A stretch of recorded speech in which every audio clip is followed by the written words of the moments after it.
Je t'aime parce que tu me considères. Parce que tu me respectes, parce que tu m'écoutes. On associe rarement ce qu'on veut faire à ce qu'on aime. T'es tout le temps sur ton téléphone, tu fais rien, t'es sur le canapé. Pourquoi ? Qu'est-ce que ça me fait en fait ? Et je le dis en coaching, faites partie des gens qui diront « je l'ai fait ». Chacun est qui il est. Et on n'aime pas les gens par rapport à ce qu'ils nous apportent ou par rapport à ce qu'ils peuvent être pour nous. Ils ont une capacité d'adaptation, les enfants, qui est fantastique. Qui est incroyable. C'est pas une démocratie, le foyer, c'est une hiérarchie. C'est moi qui décide. Quand je te dis d'aller te brosser les dents, tu vas te brosser les dents. Toi, tu t'inquiètes pour elle. C'est pas en lui disant qu'elle a une gueule de merde que tu vas l'aider. Au contraire, tout va bien ? Tu veux qu'on aille manger tous les deux ? Je peux faire quelque chose pour toi ? J'attire les mêmes profils. Je suis dans un schéma. Je suis désolée de t'annoncer que c'est pas l'autre. C'est toi. Eh ouais. Se dissocier émotionnellement des gens, ça change ta vie. T'arrêtes de tout prendre personnellement. C'est chaque sujet, il doit avoir un pourquoi. Et je vais me torturer le cerveau comme paix, pas possible. Elle ne va pas bien frapper à ta porte. Non, mais je sais, mais c'est à la... Aujourd'hui, je suis content de recevoir une femme de talent. Je l'ai rencontrée, en tout cas, je l'ai découverte sur Internet. Je suis tombé sur une de tes vidéos, j'ai trouvé tes réflexions super intéressantes. C'est gentil. Je t'ai trouvé d'une douceur impressionnante aussi sur Internet. C'est pas souvent qu'on trouve ce genre, qu'on le sent directement quand on voit la vidéo d'une personne.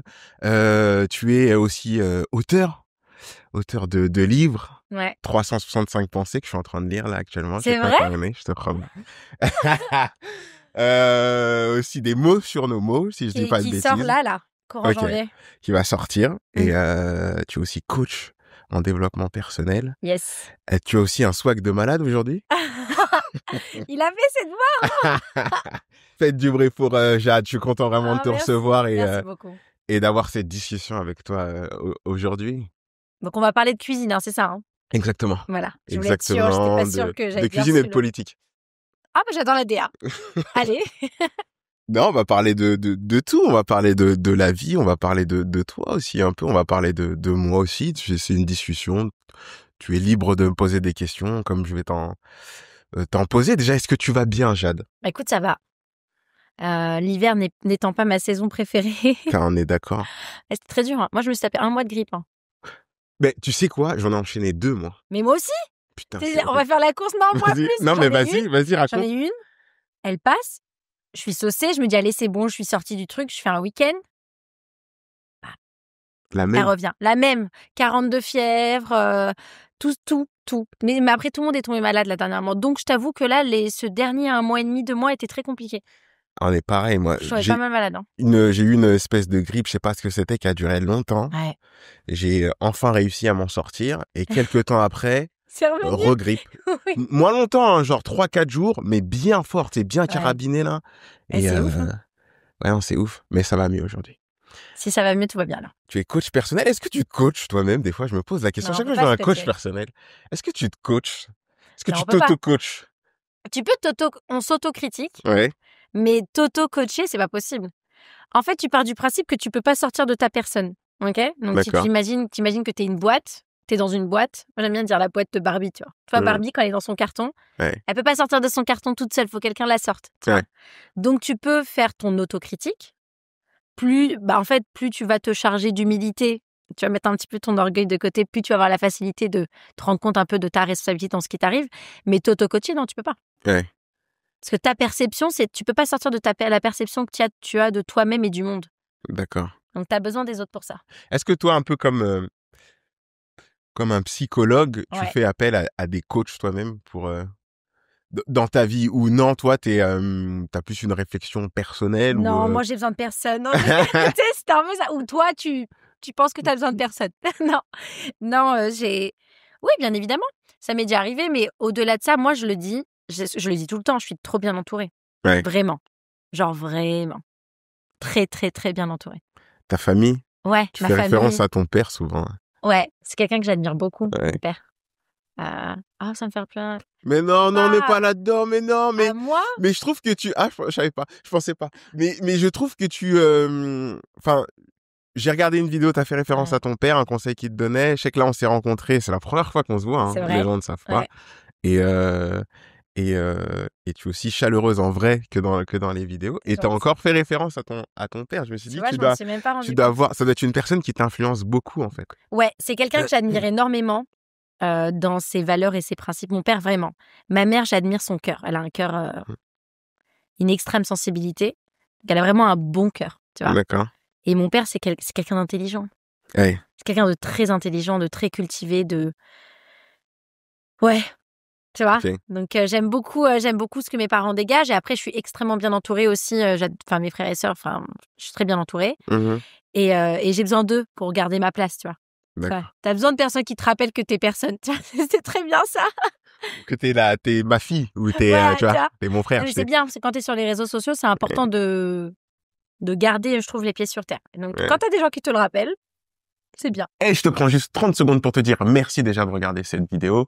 Si tu aimes ce que je fais, n'hésite pas à partager, à liker et à t'abonner. Ça ne coûte rien. Et moi, de mon côté, ça me permet d'être mieux référencé.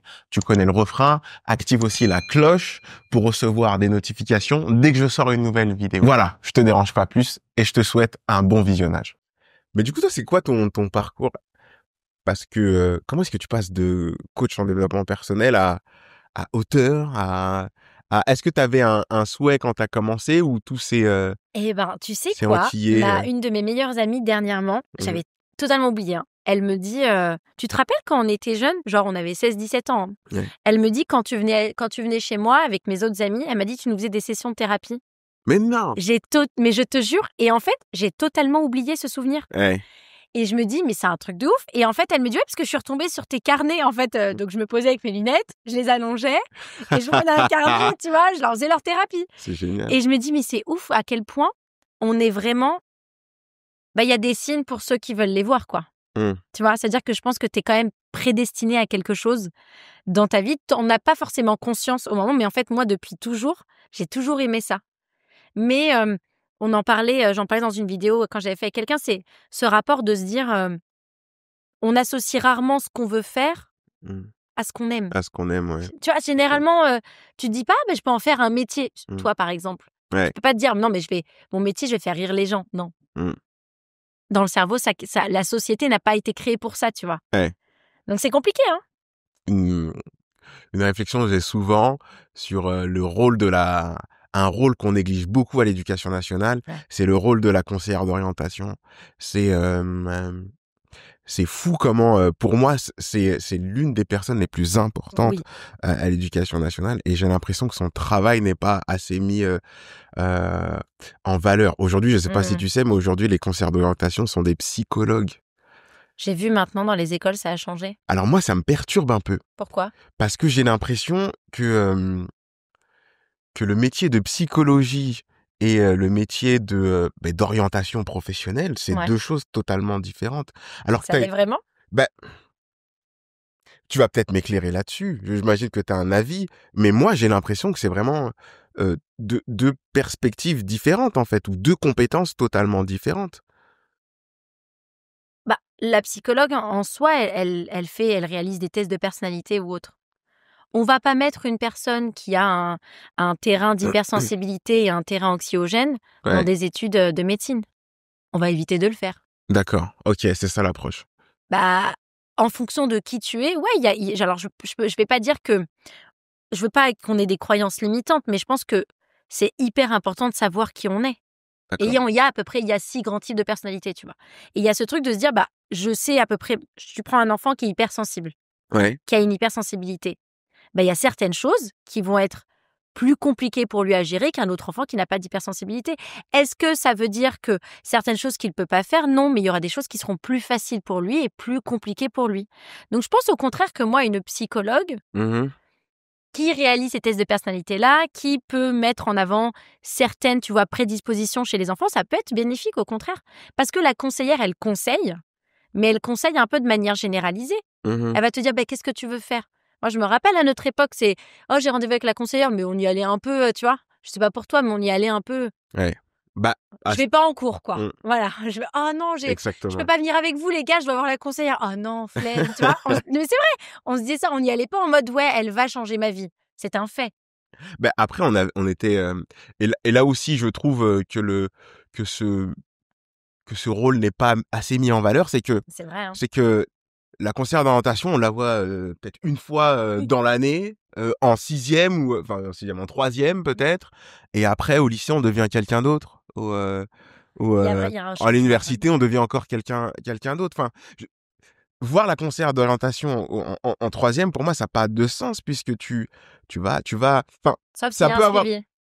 Ça peut avoir du sens, exactement, c'est là où je voulais en venir. C'est plus ou moins ce que j'ai dit juste avant. Si t'as un suivi juste derrière, mais ça. Si c'est un one shot, ouais. Enfin, est-ce qu'au collège, bon, toi, tu faisais déjà des carnets et des consultations à cette époque-ci. Non, je savais pas ce que je voulais faire. Mais je savais pas exactement ce que je voulais faire, moi, à cette époque de ma vie. Et c'est, moi non plus. Et c'est particulier, en plus, de faire un choix quand toi-même, t'as même pas fini de te construire, en fait. C'est très cette idée, en fait, je trouve qu'on met une pression monstre sur les jeunes faut que tu saches ce que tu dois faire. Je me rappelle, et encore, tu sais, quand tu devais faire tes vœux. Ouais. Qu'est-ce que j'en sais, moi, de où je vais aller, les gars? Je sais pas, ça, allez, go. Et en fait, je trouve qu'on devrait, après, on est là, on peut refaire le monde 10 fois, mais amener une approche différente de, plutôt, qu'est-ce que tu aimes? Ouais. Qu'est-ce que tu aimes faire? Est-ce que tu aimes parler? Est-ce que tu aimes écrire? Est-ce que tu aimes faire du sport? Est-ce que tu aimes composer? Qu'est-ce que tu aimes faire déjà? Tu vois? C'est quoi ton domaine de prédilection? Dans quoi tu te sens bien? Dans quoi tu te sens moins bien? Ouais. Qu'est-ce que tu devrais faire pendant 7 heures par jour? Tu vois, déjà, en fonction de qui tu es. Tu prends un enfant qui est hyperactif, le mets pas dans un bureau de 9h à 18h, il va te faire une dépression. De fou. C'est pas pour lui. Donc, il y a déjà ce truc. Et après, je pense que en dehors de la conseillère d'orientation, c'est aussi le rôle des parents. D'arriver à driver leur enfant et arriver à leur dire, OK, bah, tu vois, le regard et ça, t'es plutôt comme ça. Pourquoi tu veux pas essayer plutôt comme ça? Tu veux pas t'ouvrir cette porte-là, etc. Mais je pense qu'il faut qu'on arrête de diaboliser l'échec et tu peux carrément faire certaines études, te rendre compte que t'aimes pas, passer à autre chose, refaire autre chose. Le temps, on n'en manque pas. Hein. Ouais. C'est faux, hein, cette idée reçue qu'on manque de temps. On a exactement le bon temps imparti pour passer notre vie. Hein. C'est très marrant que tu parles du temps parce que ça faisait partie des sujets que je voulais aborder avec toi. Okay. C'est plus j'avance dans le temps, plus je grandis et plus j'ai l'impression que le temps s'accélère. Je sais pas si tu as cette impression. T'en es conscient. Ok. Ce que tu n'as pas quand tu es enfant. Quand on est enfant, notre monde est tout petit. Ouais. Vraiment, ton monde. T'imagines, tu prends un enfant de 5 ans, 6 ans, à quel point son monde est tout petit. Ouais. On a souvent des enfants, tu sais, on voit qui vont faire un caprice entre guillemets monstre parce que ils voulaient la tasse bleue et pas la tasse rouge. Et on a généralement beaucoup de parents qui s'énervent. Alors je mets un petit mot pour les parents. Rendez-vous compte de quelque chose, c'est que le monde de votre enfant est minuscule. Donc dans son tout petit monde à lui où il contrôle pas beaucoup de choses, la tasse bleue, elle a un rôle, elle est importante. Ceux qui dans notre monde avec plein de responsabilités qu'on a, la charge mentale de dingue qu'on a, que tu bois dans une tasse bleue ou une tasse rouge, on s'en fiche en fait, c'est qu'une tasse. Tu vois, ce truc de dire non mais c'est qu'une tasse. Ouais, mais pour moi c'est qu'une tasse. Pour mon enfant, la tasse c'est un truc de dingue. Donc déjà, la notion du temps chez l'adulte et chez l'enfant n'est pas la même. Par exemple, tu vois plein... moi, je le vois aussi dans ma famille avec mes amis. Vite, on va être en retard. Mais l'enfant, il sait pas que tu es en retard. Il n'a pas la notion du temps. Si toi, tu n'as pas envie d'être en retard, tu te lèves 15 minutes avant ou 20 minutes à l'avance. Tu le prépares à l'avance. Comme ça, il a le temps de choisir ses baskets, de ne pas être content, de se bagarrer avec son frère. Et vous n'êtes pas en retard. Mais lui dire, on est en retard ou vite, on est pressé, on n'a pas le temps, on doit aller chez mamie. Il ne sait pas, lui, ça. Donc déjà, les enfants n'ont pas la notion du temps. Et je trouve que le temps, c'est vraiment à un moment donné, tu te prends une claque. Tu sais à quel moment tu te prends une claque? Quand tu quittes l'école. Ouais. Et tu sais, où tu te dis, OK, donc là, on attend que je bosse là. Ouais. Là, il faut que je sache qui je suis et ce que je veux faire. Oula! Et là, tu prends conscience que le temps passe. Parce que quand on n'est pas à sa place, quand on se sent pas bien là où on est, on place le curseur sur les choses qui vont venir alimenter cette peur qu'on a. Et le temps en fait partie. Parce que quand je fais pas ce que j'aime ou que je suis pas dans la bonne relation amoureuse, le temps qui passe, je le sens. Tu vois? Est-ce que je peux citer une des pensées de ton livre sur le temps? Ouais. Je peux ou pas? Oui, j'en ai relevé 3. Bien Est-ce que tu me permets? tu peux, bien évidemment, oui. C'est gênant, mais tout va bien. C'est gênant? Mais vas-y. Mais non, je les trouve super intéressantes. Je les trouve vraiment super intéressantes. Et parce que, c'est à la fois aussi je veux pas dire c'est une thérapie pour moi, mais c'est des sujets que je voulais aborder, tu vois. Et ça me permettra de me lancer aussi sur le sujet encore plus. Le temps n'est pas fait pour oublier. Ouais. Il est fait pour permettre d'atténuer la douleur et de guérir. On n'oublie pas. Ouais. Cette idée, mais c'est fou parce que, en fait, ça, je l'avais écrit, je me rappelle. J'ai eu des gens que j'aimais beaucoup qui ont perdu des proches, tu vois. Ouais. Et on dit souvent, ah mais tu oublieras avec le temps. Pardon ? Non. Je pense que quand on a eu mal une fois, on n'oublie pas qu'on a eu mal. Même si dans notre esprit, on n'y pense pas, le corps a une mémoire. On n'oublie jamais quand on a eu mal. C'est faux. C'est pour ça que je dis toujours, faites attention à votre cœur et faites attention à qui vous voulez bien le donner, parce que vous avez une responsabilité par rapport à ça. Le temps n'est pas fait pour oublier. Le temps passe et le temps qui passe, indéniablement, le cerveau est bien fait, hein. Le corps humain est très bien fait. Ça veut dire qu'on a été créé et on est conçu pour pouvoir pas oublier, mais moins y penser. Parce que sinon, t'imagines, on se remet de rien. Ouais. Tu perds un proche, il t'arrive quelque chose, tu passes jamais à autre chose, tu peux jamais avancer. Donc on n'oublie pas, on remplace par des moments, par déjà les moments de la vie et par des moments plus agréables, tu vois. Mais quand t'as perdu ta grand-mère ou ton grand-père ou un parent, il n'y a jamais un jour où tu te dis c'est bon, j'ai oublié la douleur de ce que je ressens, ou ça y est, j'ai oublié. Parce que si tu oublies aussi la personne, et on n'oublie pas les gens. Ouais. On n'oublie pas les douleurs. On n'oublie pas aussi... Moi, dans ma réflexion, c'est les amitiés perdues. Ah oui. Ou même un vrai débat. Les ex. Il y a vraiment des gens qui te demandent littéralement de tirer une croix sur des personnes avec qui tu as passé un temps de ta vie. Un temps de ta vie. Je dis, mais tu peux pas me demander ça. Il y a des gens, même si ça s'est mal terminé, c'est des gens qui ont partagé ma vie à un moment, je peux pas les oublier comme ça, en fait. Et puis, on te demande de t'oublier un peu aussi. Ouais. Parce qu'il y a un point hyper important qu'on oublie tous, c'est que dans l'histoire que tu vis avec les autres, notamment dans une relation amicale ou amoureuse, il y a l'autre, mais il y a toi. Ouais. Vous êtes deux personnages principaux, donc quand tu me demandes de rejeter l'autre ou de l'oublier, tu me demandes aussi de rejeter la personne que j'étais aussi. Alors qu'il faut juste accepter que celle que j'étais à un moment donné dans ma vie avec cette personne, aujourd'hui je suis là. Je suis là parce que je décide d'être là. Tu vois ? Je suis pas là parce que je n'ai pas le choix ou autre. C'est moi qui décide d'être là où je suis. Mais demander à quelqu'un, et je sais que c'est beaucoup des prérequis dans la relation. Ouais, je peux pas être avec elle parce qu'elle a pas oublié son ex. Mais qu'est-ce que ça veut dire, elle a pas oublié son ex ? Ça veut dire quoi ? C'est-à-dire qu'elle veut retourner avec lui, ou parce que si la personne lui manque de temps en temps, ou qu'elle y pense de temps en temps, ou parfois elle est nostalgique, ça nous arrive à tous. Hein. Ça, il y a rien de méchant. Ça, c'est ce que t'en fais qui compte. Tu vois, je vais te dire, cette personne-là me manque. Ouais. Si j'envoie un message ou si j'essaie de joindre la personne, ou là, ça a une conséquence. Mais la pensée en soi n'a aucune conséquence tant qu'on n'en fait rien. Tu vois, si c'est pas suivi d'une action, t'as juste pensé à quelqu'un. C'est le fait que toi, tu l'analyses, que ça devient quelque chose de grave, tu vois. D'accord. En soi, c'est OK. Hein. Et une autre dimension du temps, c'est la distraction, la déconcentration,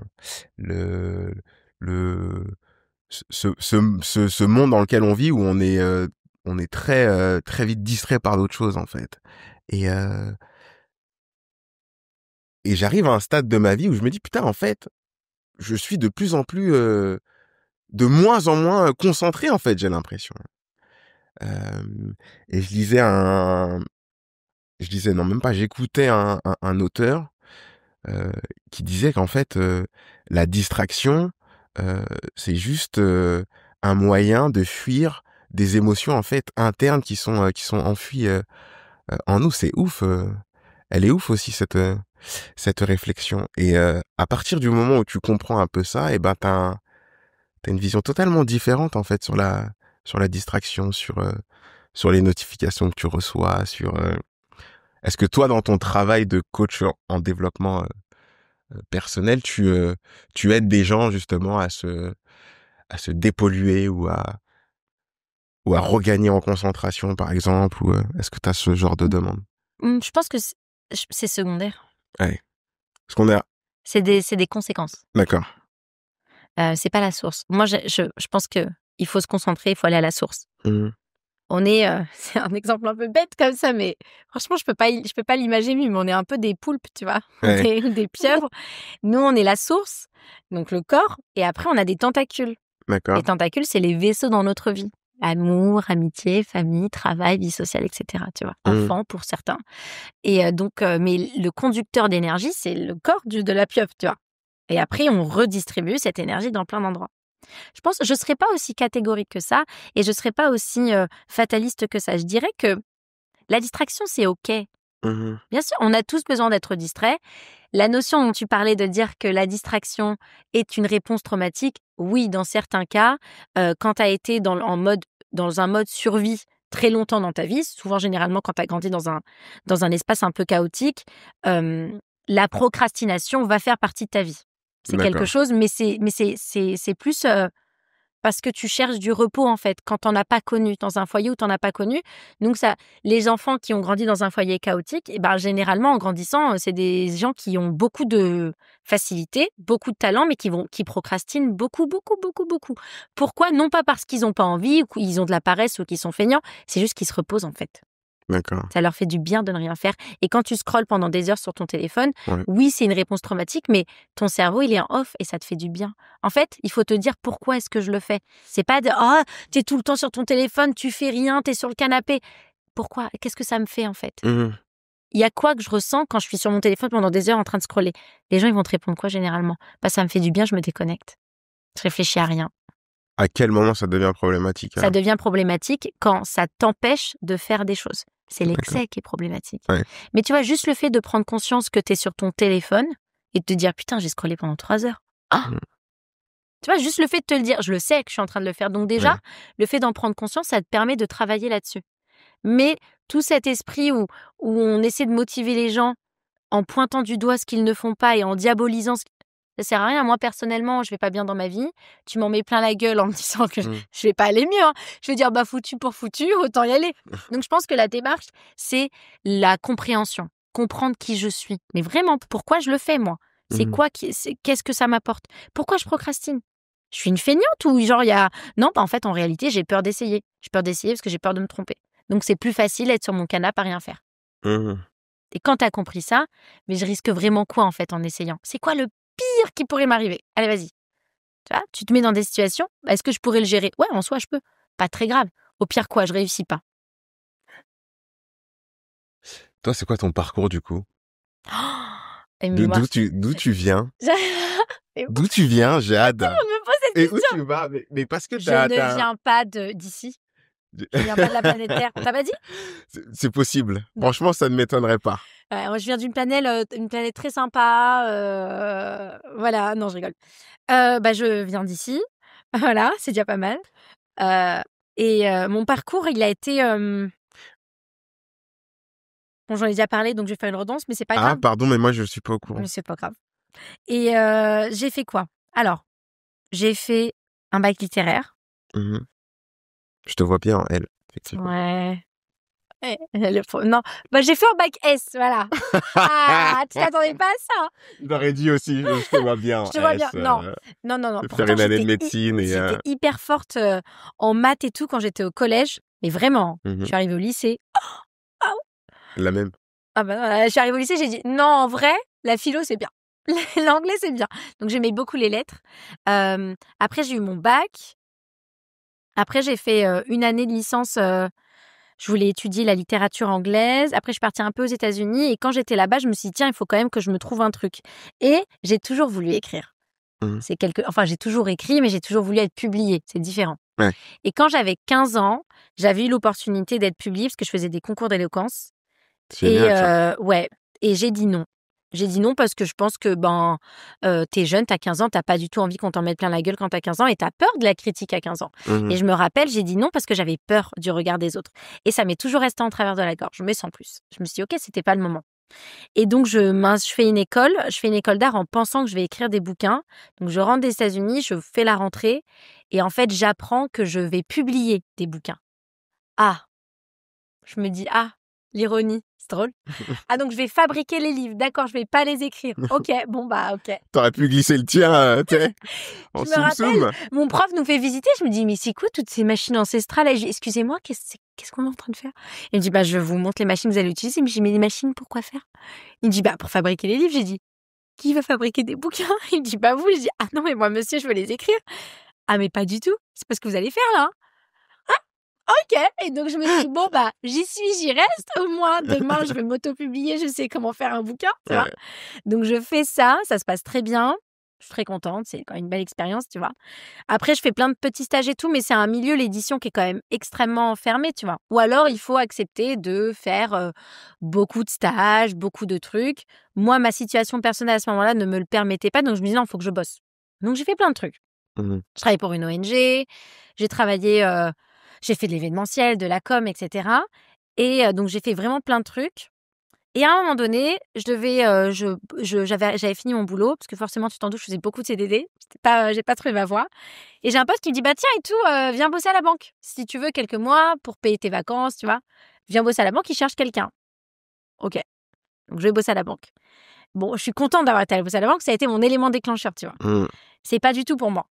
Voilà, faut le savoir. Moi, c'est dur, la banque. C'est très dur. Pourquoi ? Parce que le concept de vendre des produits à des gens qui n'ont pas forcément besoin. Alors, je ne critique pas le milieu de la banque, qu'on m'attrape pas à la gorge. Tu peux, mais l'idée de vendre des produits aux gens dont ils n'ont pas besoin, mais créer la demande, tu vois, créer une offre, créer un besoin, j'ai du mal. Ouais, c'est dur. J'ai beaucoup de mal. Donc, mes chiffres n'étaient pas... Et c'est ouf parce qu'initialement, un banquier, tu t'attends de lui qu'il te conseille. Et non, maintenant, c'est juste devenu des vendeurs. C'est ça. Et moi, tu vois, quand j'ai une petite mamie de 70 ans qui me dit « Alors, ma fille, c'est une bonne idée ?» Non. Non, investissez pas. Non, je lui dis « Non, vous n'avez pas besoin. » Tu vois, je peux pas. En fait, je peux pas. Moi-même, j'ai pas mis mes billes dedans. Tu vois, voilà, genre, tu me demandes mon avis, je vais te dire non, parce que tu peux être ma grand-mère. Donc, ma grand-mère, je lui dirais pas oui, donc je vais pas te dire oui. Donc, il y a ce rapport où vraiment... Mais je suis contente de l'avoir fait parce que il faut aller là où ça fait mal pour que ça fasse du bien. Ouais. Et je me suis dit, je vais pas faire ça en fait. J'ai juste arrêté. J'ai dit, allez, j'arrête tout. Voilà, tu vas faire quoi? Tu peux avoir un CDI, t'as des primes. J'arrête. Et je me suis retrouvée avec moi-même. C'est pour ça que je dis aux gens, et je le répète, je le dis souvent, traversez votre tempête, les gars. Tu peux pas ne pas traverser ta tempête, ne pas te retrouver face au pied du mur avec toi-même et prétendre un jour que tu vas avoir accès au vrai toi, entre guillemets. Tu peux pas. Ça fonctionne pas comme ça. Avant de faire du bien, ça fera mal. Et on veut pas passer par la case de... Mais tu vois, le truc de dire, mais je vais faire quoi demain? Et s'imagine, je retrouve pas du travail. Imagine, ça marche pas. Mais c'est parce que tu te dis, c'est pas grave. On le gérera au moment voulu, tu vois. On passera le pont au moment où on devra le passer. Ouais. Bien évidemment, je fais quand même une petite parenthèse. Pour les personnes qui ont des situations compliquées, moi, je pouvais aussi me le permettre. Dans le sens où je pouvais me permettre de ne pas travailler pendant un certain temps. Ouais. J'avais aussi des gens qui m'entouraient. Si vous êtes tout seul, vous n'avez personne, vous n'avez pas d'économie, non, ne quittez pas tout et ne vous retrouvez pas à la rue. C'est pas l'idée. Tu vois, il faut quand même faire preuve de sécurité aussi et faire preuve de sagesse. Mais si tu sais que tu peux te le permettre, surtout si tu es jeune et surtout si tu vis encore chez tes parents et que tu n'as pas de responsabilité, donc tu n'as pas d'enfant, mais fonce, mais fais les choses. Ouais. Ça marche pas, tu diras, je m'en fiche, je l'ai fait. Moi, tu vois, ma grande sœur, elle est comme ça, je l'adore. Elle va tout faire. Je l'ai fait. Elle va créer une marque de vêtements. Tu l'as pas fini? Ouais, mais je l'ai fait. Je voulais le faire, je l'ai fait. J'adore, moi, les gens comme ça, les gens qui me fascinent. Elle, a 85 balais, pourra dire qu'elle l'a fait. Ouais. Et je le dis en coaching. Faites partie des gens qui diront, je l'ai fait. J'ai pas aimé, mais je l'ai fait. Ouais, c'est vrai. J'étais au bout de mon truc. C'était une très mauvaise idée d'ailleurs, mais j'étais au bout de mon truc, tu vois. Je l'ai fait. Moi, c'est ça c'est mon mantra dans ma vie. Je l'ai fait. Je l'ai fait en ayant peur, je l'ai fait en ayant mal au ventre, je l'ai fait en ayant la gorge nouée, je l'ai fait en étant tétanisée, mais je l'ai fait. Tu vois? Ouais, moi, c'était mon mantra, en tout cas, quand j'ai commencé et quand j'ai travaillé dans une banque en tant qu'acheteur. Tu vois? Au crédit agricole. Et j'ai toujours eu des rêves, tu vois. Et à chaque fois, je me disais, va là où tu veux aller, en fait. Et je suis arrivé à la banque, un peu comme toi, j'ai fait ce constat, je me suis dit, putain, j'ai pas envie de faire ça. Je vais pas tenir. Je vais craquer. Et c'était l'époque où les mecs d'Orange arrêtaient pas de se suicider. Hein. Je sais pas si tu te souviens, il y avait plein de mecs à Orange qui pétaient un câble et qui se suicidaient. Il y a eu une vague de... Je me suis dit, mais moi, je vais finir comme eux. Enfin, peut-être pas à ce point-là, mais, je me disais, mais je vais jamais tenir tous les jours comme ça, toute une vie. Et moi, mon mantra, c'était va là où tu veux aller, en fait. Bah oui. Juste vas-y. Voilà. Et après, on voit. Tu vois, t'aimes pas. J'y suis allée, les gars. Ouais. Voilà. Tu peux pas avoir un avis sur quelque chose que tu n'as pas essayé. Tu sais, c'est bête, mais on va au resto manger. Ouais. Je regarde, je te dis, tiens, tu penses quoi de la salade César? Tu me dis, non, je te conseille pas. Mais tu l'as pas goûté. Qu'est-ce que c'est pour... Tu peux pas avoir un avis sur quelque chose que tu n'as pas essayé. Ouais, d'accord. Ne serait-ce que pour avoir un avis. Ne serait-ce que pour te dire, non, bah franchement, j'ai été, tu vois, ou genre tu voyages, j'ai été là-bas, j'ai pas aimé, je l'ai fait, mais ça n'a pas été mon kiff, donc je le referai pas. Voilà, j'ai été. Mais en fait, là où ça devient un problème, c'est qu'on associe ça à une émotion qu'on fait perdurer. Ouais. Ça devient un problème. Le fait que j'ai goûté la salade César et qu'elle m'a pas plu devient un problème. Pourquoi ? C'est pas un échec, t'aimes pas. Tu vas travailler à la banque, t'aimes pas la banque. Il y a pas d'échec, hein. T'aimes pas. Nous, on associe ça à un problème. Ça devient un problème. Pourquoi ? Parce qu'on part du principe que on devrait tout de suite, la société aussi nous inculque ça, qu'on devrait tout de suite trouver qui on a envie d'être, ce qu'on a envie de faire. Donc, chaque fois que quelque chose ne fonctionne pas ou n'aboutit pas de manière positive, ça devient un échec, ça devient quelque chose de grave. Alors qu'en réalité, ça n'est grave que si tu penses que ça l'est. Hein. Ouais. Mais ça l'est pas en soi. Dans les faits, de manière factuelle, le fait que t'aimes pas un métier ou que t'aies raté un diplôme, c'est rien. Personne n'est Il y a le regard des gens aussi, des autres dans l'équation aussi. Bah oui. C'est tout ce point un peu très culturel et très sociétal, on va pas se mentir. La pression sociale. C'est la pression sociale et aussi la pression culturelle et aussi la pression de la famille qui fait que ça devient un problème. Mais en soi, dans la vie, je le dis, rien n'est un problème. Rien. Il n'y a pas de problème. Ouais. Il y a ce qu'on en fait. Ouais. Comment est-ce qu'on analyse la situation et qu'est-ce qu'on en fait, quoi. Je sors de chez moi, ma voiture, elle démarre pas. C'est un problème que si je dis que ça en devient. Sinon, c'est juste une voiture qui démarre pas. Ouais. Mais des fois, c'est dur au quotidien d'avoir cette réflexion. Bien évidemment que c'est dur. Ouais. Mais en fait... Elle est dure parce qu'elle est simple, en fait. Parce qu'elle t'éduque. Ouais. Et on n'aime pas s'éduquer. On adore éduquer les autres. Qu'est-ce qu'on adore. Dire aux autres ce qu'ils doivent faire, oh mon Dieu, on adore. Par contre, quand c'est toi que tu dois éduquer, là, c'est compliqué. Quand tu dois te réguler tes émotions tout seul, là, t'as pas envie de le faire.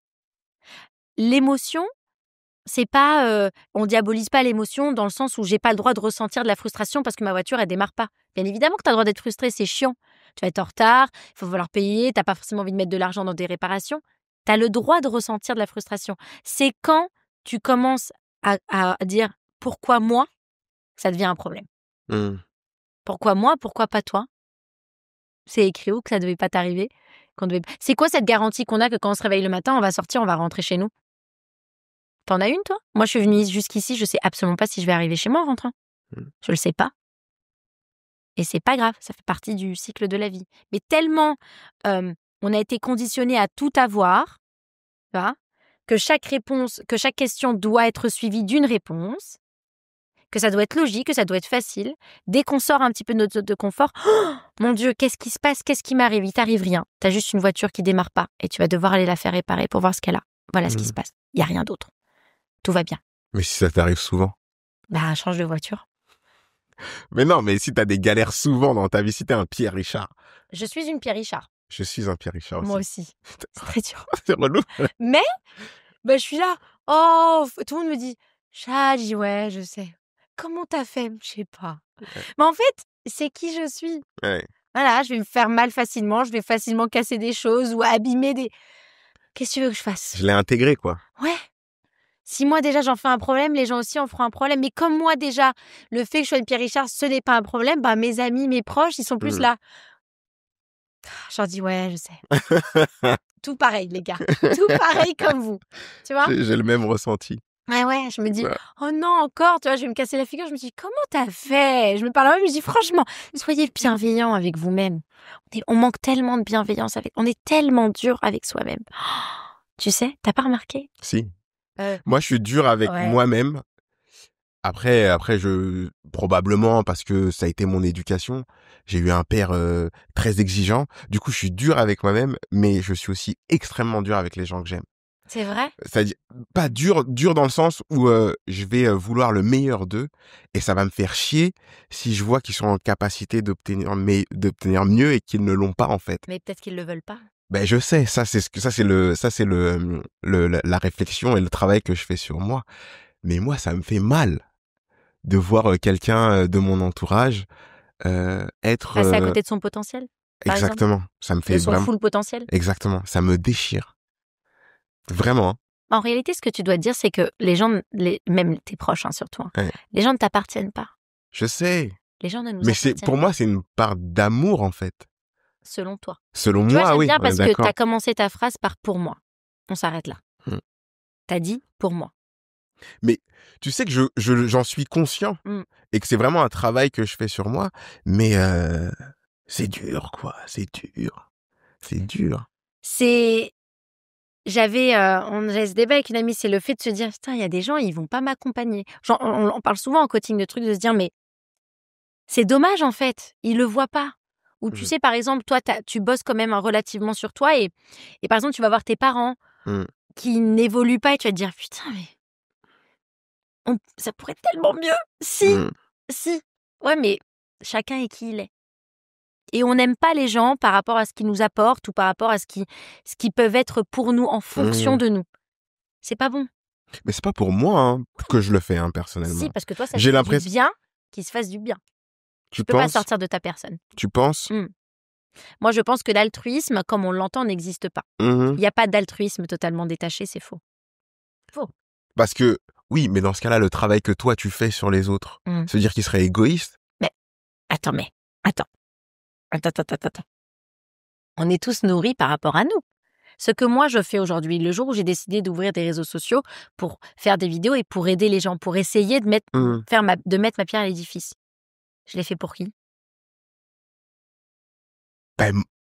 J'ose espérer que tu l'as fait pour la personne que tu as en face de toi et pour toi aussi. Je suis pas totalement. Oui, non, mais il faut vraiment être conscient de ça. Je peux pas sortir de ma personne. Je ne peux pas sortir de qui je suis. D'accord. Tout ce que je fais est étroitement lié à moi. Et rien qu'à moi. Ça ne sera jamais lié aux autres. C'est lié à moi. Je ne suis là c'est horrible ce que tu dis. Mais c'est non, mais horrible dans le sens où tu comprends ce que je veux dire. Oui, je comprends très bien. Je suis pas en train de t'attaquer personnellement, mais je suis en train de réaliser qu'en fait, c'est pas de l'altruisme en fait que je développe, c'est de l'égoïsme. Mais l'égoïsme est bon. Mais pourquoi on a fait de l'égoïsme le problème de la même manière qu'on a diabolisé la colère ? Si je ne sais pas fixer des limites, ce qu'on a considéré, qu'on a diabolisé l'égoïsme dans la société, tu penses à toi. Encore heureux. Encore heureux, parce que si je suis pas capable de penser à moi, c'est que je passe le curseur au mauvais endroit, c'est que je sais pas fixer de limites, c'est que du coup j'ai des comportements avec les gens qui sont pas forcément bons pour moi. Ça veut dire que déjà, je donne aux gens une image qui n'est pas la bonne, une projection qui n'est pas la bonne, donc les gens ils pensent que ça c'est ok, alors que ça l'est pas du tout. Ils peuvent le refaire sur quelqu'un d'autre. Si je sais pas m'aimer moi, comment tu veux que je projette le bon amour chez les autres, sachant que je ne peux pas sortir de ma propre personne et que je ne suis que la projection de mes propres insécurités, de mes peurs. On part de ce principe-là. Si je sais pas m'aimer de la bonne manière, quel genre d'amour je vais donner aux autres ? Ce que tu es en train de me dire, c'est qu'il faut d'abord que tu apprennes à t'aimer toi. Ça commence avec soi. Et ensuite, tu aimeras les autres. Regarde, quand tu ne sais pas t'aimer de la bonne manière, par exemple, regarde, toi tu dis, ouais, je veux le meilleur pour mes proches. Bah oui, mais tu pars d'une bonne intention. Ouais. Mais comme tu ne, entre guillemets, tu gardes pas ta place, ça devient néfaste. Les gens, pour eux, tu deviens un problème. T'as des mots méchants. Parfois, tu leur dis des choses qu'ils n'ont pas forcément envie d'entendre. Tu les mets dans des positions désagréables. Mais tout ça part d'une bonne intention, parce que c'est pas ta place. C'est là que je l'ai réalisé. C'est pas ton rôle. Quand j'ai commencé à voir le regard des gens. Mais oui. Je disais, mais attends, en fait, je suis pas en train de les aider là, en fait. Et la réflexion, la conclusion à laquelle j'en suis arrivé, c'est que tu ne peux pas changer une personne, en fait. Tu ne peux pas changer une personne. Et les gens, mais même moi, oui. Les gens arrivent à leur propre conclusion eux-mêmes, en fait. Et c'est marrant parce que quand j'y réfléchis, c'était exactement la même relation que j'avais avec mon père, en fait. C'était, mon père voulait à chaque fois le meilleur pour moi. Il voulait, heu, souvent il avait raison, hein. Oui. La plupart des fois même, il avait raison, tu vois, quand il me disait quelque chose. Raison. Mais c'était même pas la question, c'était que, et je me suis rendu compte qu'à ce moment de ma vie, c'est pas ça que je voulais explorer. Je voulais explorer ça, je suis allé explorer. Je me suis cassé la figure la plupart des fois, ou des fois j'ai découvert de très belles choses. Mais en grandissant, en étant avec le temps, je me suis rendu compte qu'en fait, probablement sur certaines questions, mon père avait raison, mais j'avais besoin d'aller explorer moi-même. Et de toute manière, il aurait pu me dire ce qu'il voulait à ce moment-là, Ouais. je n'aurais pas changé. Mais c'est pas son rôle. On pense que nos enfants, surtout les parents, nous appartiennent. Ouais. Ça aussi, t'as des enfants. C'est un travail que j'essaie de faire aussi. Tu vois, t'as un enfant ? J'ai un enfant, enfin 2 même. Tes enfants ne t'appartiennent pas. Tes enfants sont leur propre personne. Ton rôle, en tant que parent aujourd'hui, c'est pas d'empêcher qu'ils tombent pas du vélo. Merci. C'est pas ça ton rôle. Ton rôle, c'est pas d'empêcher ton fils ou ta fille de ne pas tomber de son vélo. Parce que si ton fils ne tombe jamais de son vélo, il va tomber un jour, hein. Et je peux te dire que s'il n'a pas pris l'habitude de tomber, le jour où il va tomber, il va dire pourquoi. Tu vois, c'est là où on commence. Pourquoi moi ? Pourquoi moi ? Mais comment ça, pourquoi moi ? C'est normal. Parce que même si toi, tu peux mettre tes enfants dans un cocon familial magique, il y a la société dehors. Il y a l'école, il y a le travail, il y a les relations sociales, il y a l'amour, il y a l'amitié, et ça fait mal. Donc ton rôle à toi en tant que parent, c'est de faire en sorte que tes enfants n'aient pas besoin de toi. Extrêmement horrible ce que je suis en train de dire. Non, je suis d'accord avec toi. Mon c'est cœur, ma réflexion aussi. Parce qu'on veut être plus que ça pour eux. Non, ton rôle, c'est de faire en sorte qu'il n'ait pas besoin de toi. C'est ça ton rôle. T'as pas besoin de moi. T'as un garçon, une fille ? J'ai 2 garçons. Tu vois, ton garçon, tu vas le chercher à l'école. Il rentre, il est pas content dans la voiture. Qu'est-ce qui se passe ? Ouais, je n'ai pas passé une bonne journée. Tu vas en parler ? On commence là déjà. Peut-être qu'il a même pas envie d'en parler. Oui, je veux bien en parler. Qu'est-ce qui s'est passé ? Ouais, il m'a dit ça, machin. Okay. Comment est-ce que tu t'es senti ? Pas tout de suite. Oh, mais c'est pas grave, c'est pas la fin du monde, arrête. Je suis pas ce genre de parent. Non, mais c'est même pas méchant. C'est même pas méchant en soi quand les gens disent parce que ça part d'une bonne intention. Je veux pas que mon fils se prenne la tête pour un truc qui est pas aussi important. Mais t'es pas lui. S'il veut se prendre la tête parce que il a mangé dans un bol bleu ou un bol rouge, laisse-le faire, c'est sa vie. C'est pas ta place. Tu vois ? Donc c'est prendre. Mon père il disait souvent prends ta place. Mais il a raison, prends ta place. Balaie devant ta porte, occupe-toi de tes oignons. Occupe-toi de toi, t'occupes pas des autres. Moi, je le dis, tant que la personne n'est pas un danger pour elle, ok ? Tant qu'elle n'est pas un danger pour sa vie, tant que la personne ne risque pas sa vie, ça te regarde pas.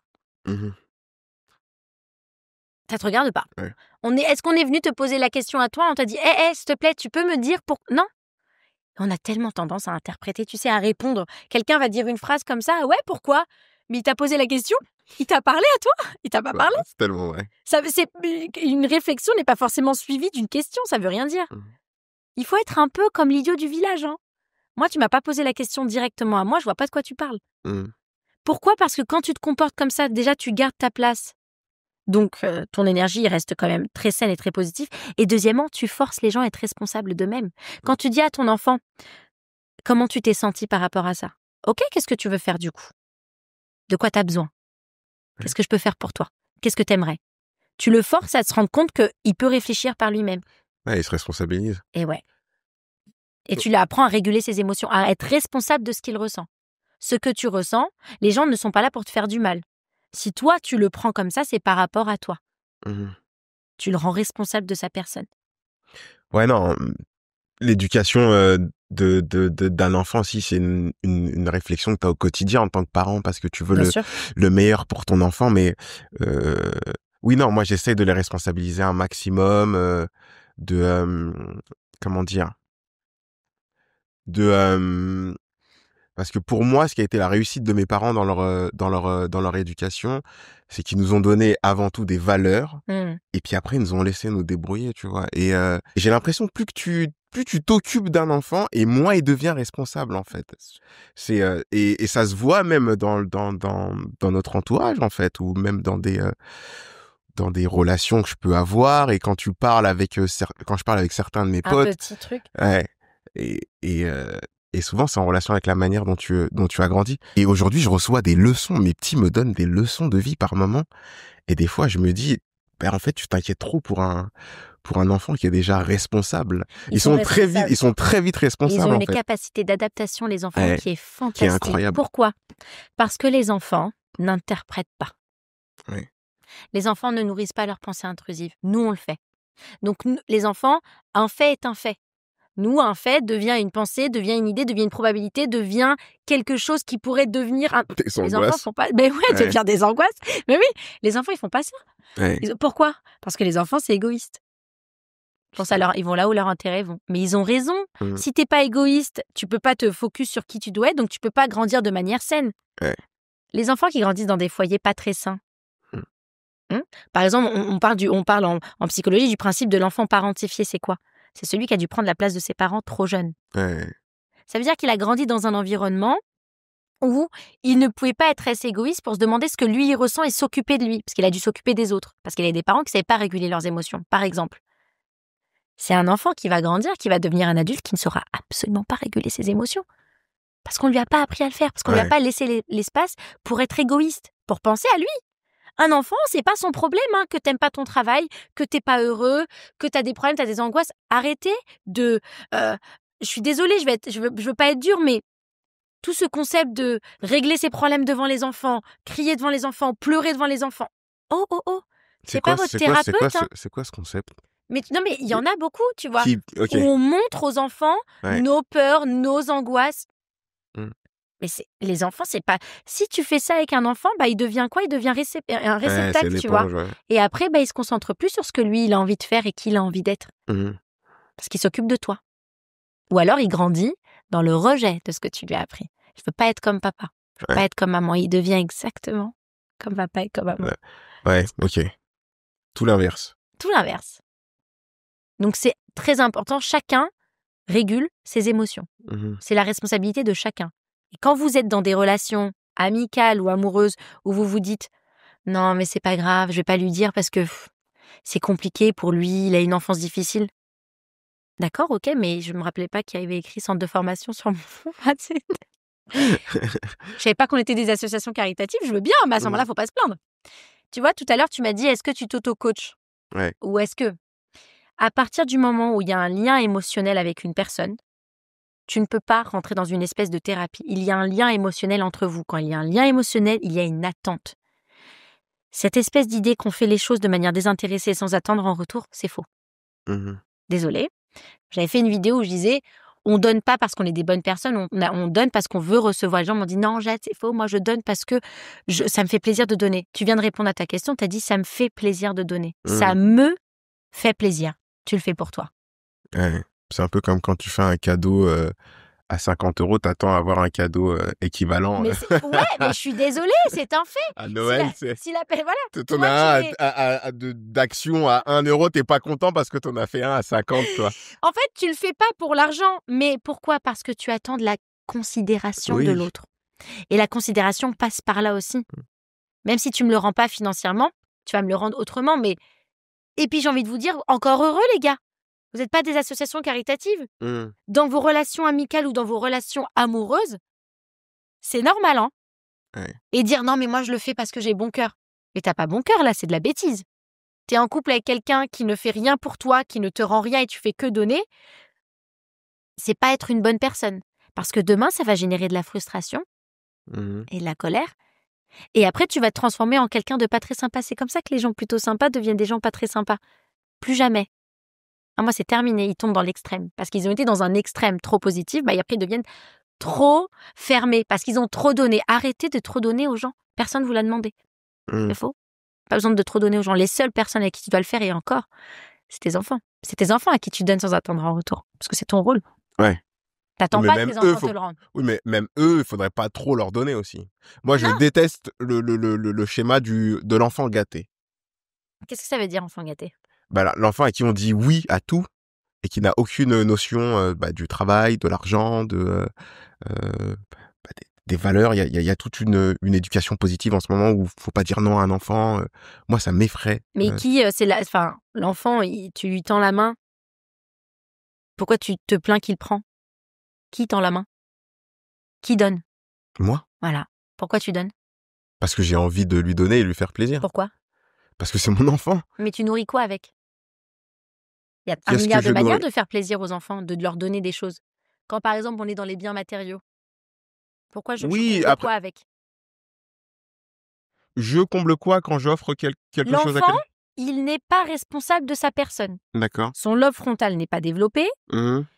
Il n'est pas dans la capacité émotionnelle de réfléchir ou d'argumenter. Oublie-le, l'enfant. Il n'est pas là pour ça.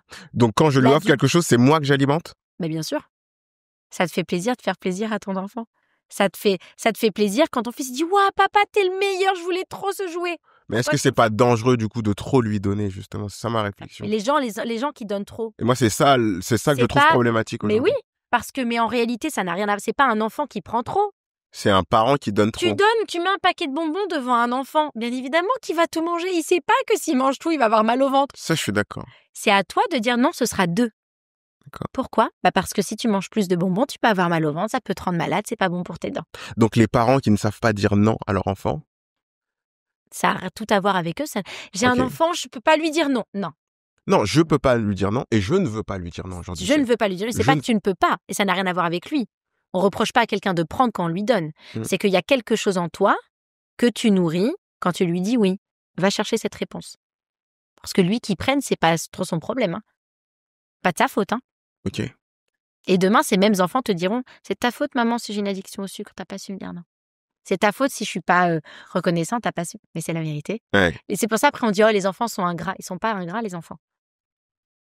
Donc pour toi, cette éducation, elle est problématique. Les parents qui ne veulent dire pas. Oui à tout? Ouais. Mais bien évidemment. Ouais, ok. Attends, mais ils vont faire comment à l'école quand on va leur dire non la première fois? Oh! Waouh! T'imagines la frustration? Parce que la vie, oui, à l'extérieur, elle est pas... c'est pas les bisounours. Hello! Les gens sont méchants! Tu vois? Enfin, oui, mais la vie est compliquée. La frustration, c'est un must dans l'éducation. Tu vois, je le dis en coaching, c'est pas une démocratie, hein, le foyer, c'est une hiérarchie. C'est moi qui décide. Quand je te dis d'aller te brosser les dents, tu vas te brosser les dents. Que tu le fasses en criant, en pleurant, en t'énervant, il n'y a pas de souci, chaton. Mais tu vas aller brosser tes dents. Ouais. Après, tu as le droit de t'exprimer ta frustration. Ça me saoule, j'ai pas envie. Il n'y a pas de souci. Mais tu vas quand même le faire. Parce que dans la vie, on ne fait pas toujours ce qu'on a envie de faire. Parfois, on doit faire des choses, même si ça nous empêche. Mais on a le droit d'exprimer notre frustration. Ton émotion, tu la refoules pas. Là où c'est problématique, dans beaucoup de foyers, on le voit, c'est que les enfants grandissent et n'ont pas le droit d'exprimer leur frustration. D'accord. C'est-à-dire, par exemple, ton père te dit tu sors pas et tu n'as même pas le droit de dire que tu n'es pas contente. Mais je peux quand même dire que ça me saoule ou pas ou...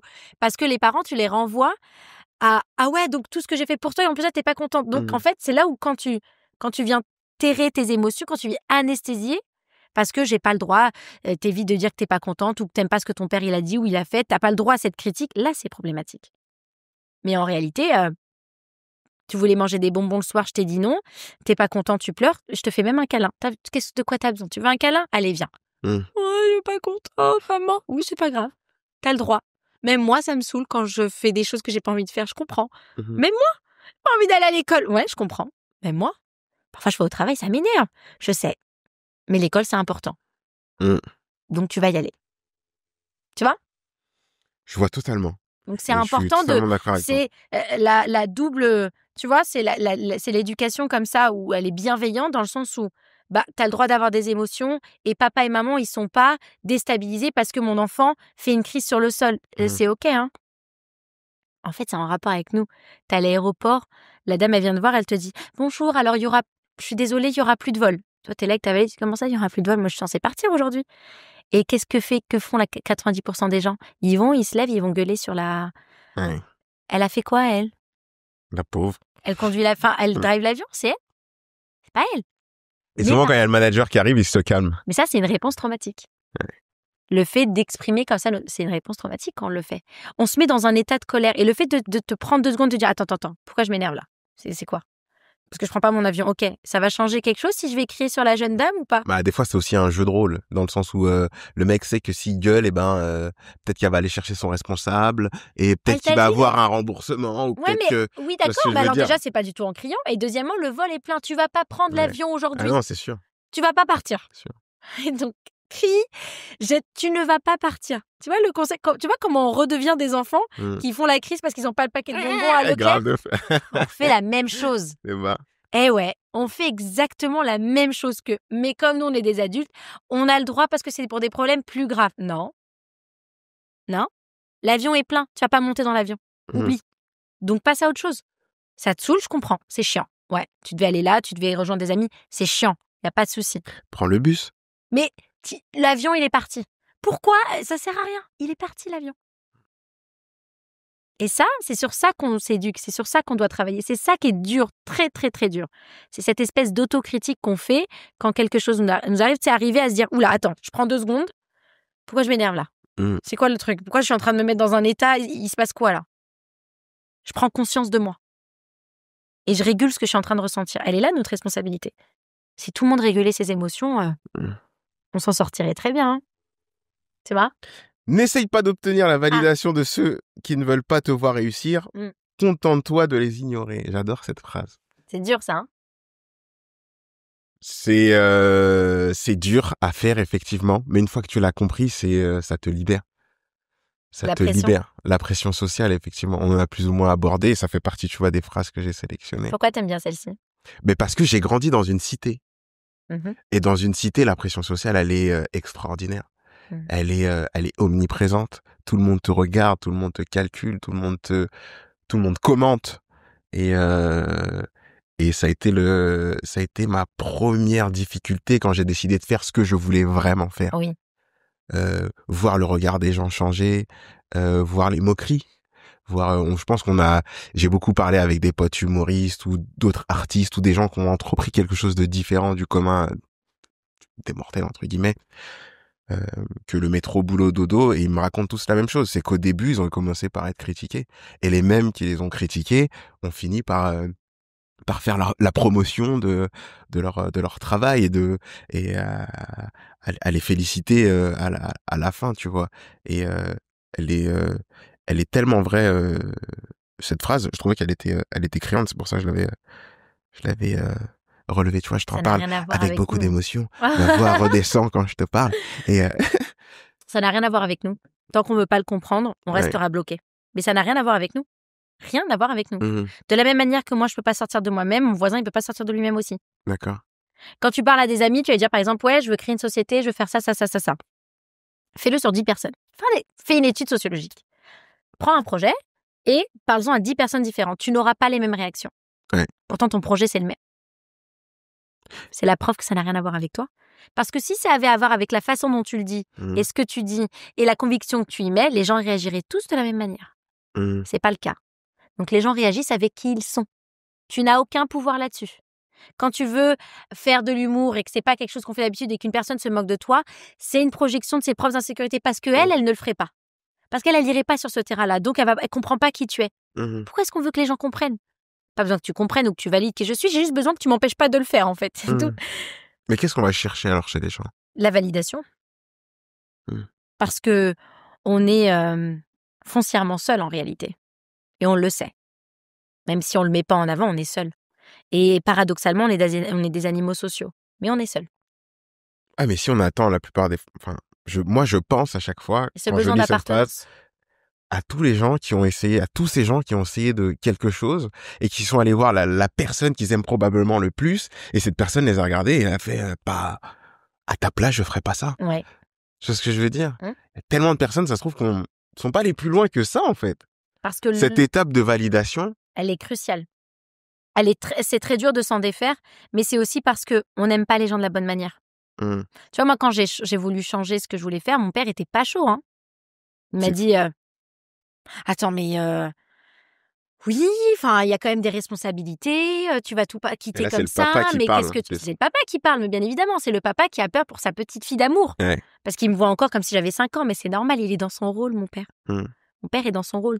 Il va pas me dire fonce, one life, va au bout du monde, on n'en a rien à faire de tes économies. Non, il va pas me dire ça, non. Il va aller dans la sécurité. Parce que pour lui, en fonction de qui il est, une bonne vie, c'est une vie dans la sécurité. Ouais. En fonction de qui il est, de ce qu'il a vécu. On est la somme de ce qu'on a été, des gens qu'on a rencontrés, de l'éducation qu'on a eue, de ce qu'on a ressenti, de ce qui nous a fait mal. Chacun est la somme de ça. Je peux pas sortir de ça. Je peux pas.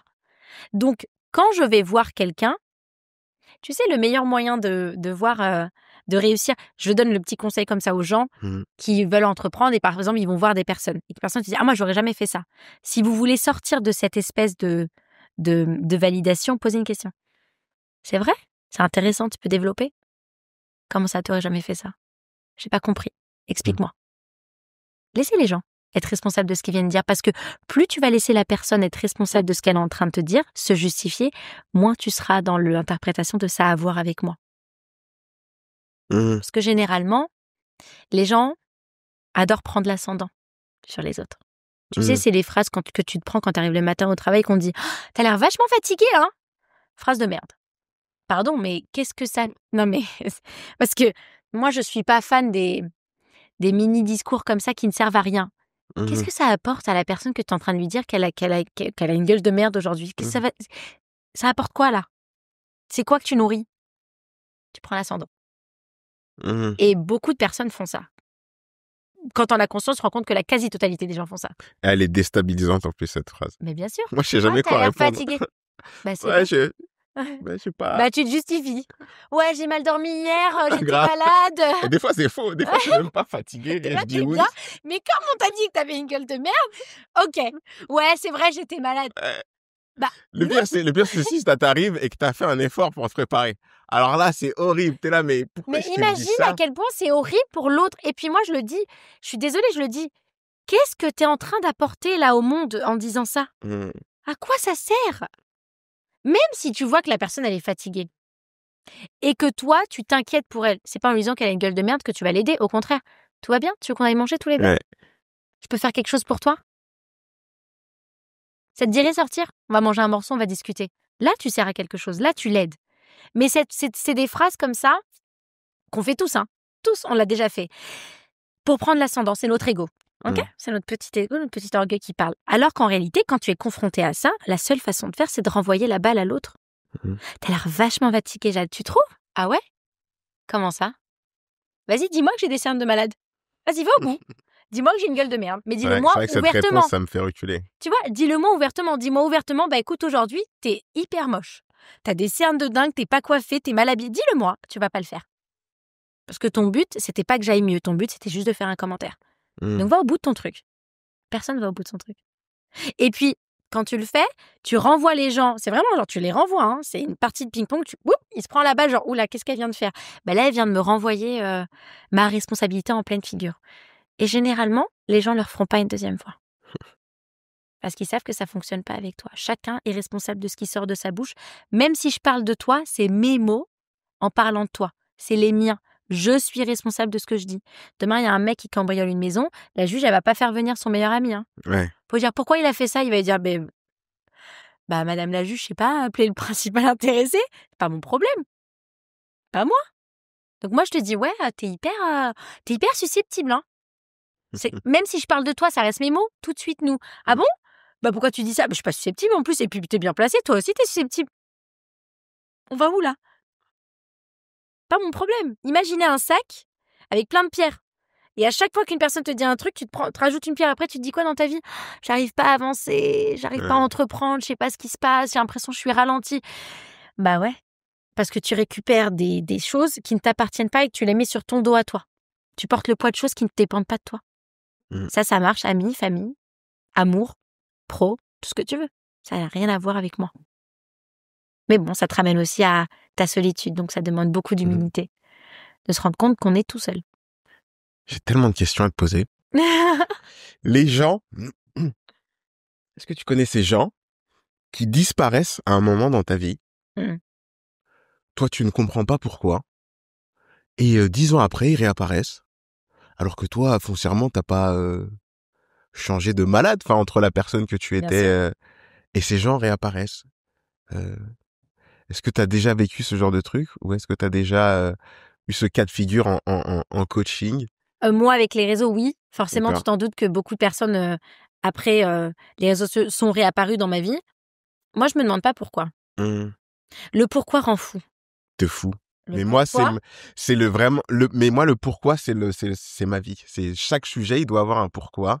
Et je vais me torturer le cerveau comme pas possible. Elle ne va pas bien frapper à ta porte. Non, mais je sais, mais c'est à la fois ce qui me permet de vivre, et c'est à la fois ce qui me détruit en fait. Et après maintenant peut-être le travail c'est de séparer la réflexion pour le travail et la réflexion dans la vie. Mais oui, le pourquoi. Ne sert à rien. Et tu n'auras jamais une vraie réponse. Pourquoi on vit? Pourquoi on meurt? Pourquoi le soleil? Pourquoi il m'a dit ça? Pourquoi il a fait ça? Pourquoi mon père... Wow.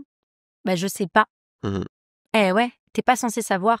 La seule chose qui t'appartient, c'est comment je me sens. Donc quand des gens reviennent dans ta vie ou quand des gens reviennent dans votre vie 10 ans après, c'est pas pourquoi ils reviennent. Ça leur appartient, ça fait partie de leur histoire. Ça fait partie de ce qu'ils écrivent eux. Tu vois, pour imagine que t'as quelqu'un qui tient un stylo qui est ancré dans sa main. Ouais. Et toi, t'arrives en disant pourquoi tu veux le sortir de sa peau. Tu peux pas, hein. Et tu lui dis, mais étonne. Il te dit, mais c'est mon stylo, mais étonne. Parce que je veux écrire ton histoire dans ton livre à ta place.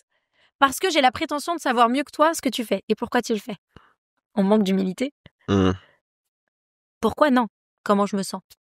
Comment je me sens par rapport au fait que cette personne-là revient dans ma vie 10 ans plus tard? Déjà, je définis ça. Okay, j'identifie comment je me sens. Qu'est-ce que je fais de ce que je ressens? Est-ce que je dois apporter une solution? Est-ce que ça doit être suivi d'une action? Ou c'est juste... Non, en soi, je suis heureux, bien entendu. Moi, ça me fait toujours plaisir de retrouver une vieille connaissance parce que c'est une partie de ta vie. Les gens te rappellent directement, te ramènent directement à des émotions passées pour ces personnes, par exemple, qui étaient extraordinaires pour la plupart des personnes en question. Mais c'est vrai que t'as toujours envie de savoir pourquoi, en fait. Pourquoi au moment où j'avais besoin de toi, finalement c'était, et ça reste effectivement, j'ai compris maintenant le mécanisme que c'est très égoïste. Pourquoi au moment où moi j'avais besoin de toi, où moi j'avais besoin de réponses, toi tu n'étais pas là? Pourquoi est-ce que tu reviens d'un coup comme une fleur et tu agis comme si rien ne s'était passé avant, tu vois? Tu agis comme si dans le passé rien ne s'était passé en fait, particulier. Regarde, je parlais avec un ami hier et on a eu des débats et donc ça m'a inspiré pour écrire des phrases. Mais attention, parce que là, on va partir dans des questions qui sont très loin. Mais j'aime trop moi, ce genre de questions. Si chaque choix que nous faisons crée une nouvelle réalité, sommes-nous vraiment libres ou simplement spectateurs d'infinies versions de nous-mêmes? Redis. Si chaque choix qu'on fait crée une nouvelle réalité. Ouais, ok. En gros, j'ouvre une porte. J'ai compris. Nouvelle réalité. Sommes-nous vraiment libres ou est-ce qu'on est simplement spectateurs d'infinies versions de nous-mêmes? C'est un long débat, ça. Ouais. Il y a aussi, si notre conscience est le seul prisme par lequel on expérimente la réalité, le fait d'être conscient, comment savoir si l'univers existerait encore sans quelqu'un pour l'observer? Après, tu dis que moi, je me torture avec des pourquoi.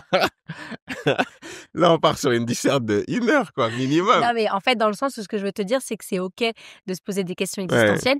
Par contre, dans ça, il y a aussi le truc hyper important de je suis conscient de moi. C'est tout. T'as juste besoin d'être conscient de toi. Et nous, on pense que, parce que y a ce truc, tu sais, de cogito ergo sum, je pense donc je suis.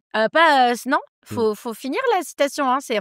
Moi, si je devais la finir, j'ai pas la prétention, mais il y a une suite quand même. C'est pas juste je pense donc je suis, il faut que je sois conscient que je pense par moi-même et pas par rapport aux autres. Donc quand je me demande comment je me sens, ce que ça me fait, comment j'aurais réagi, comment moi je veux faire les choses dans ma vie, même si les autres ne le font pas.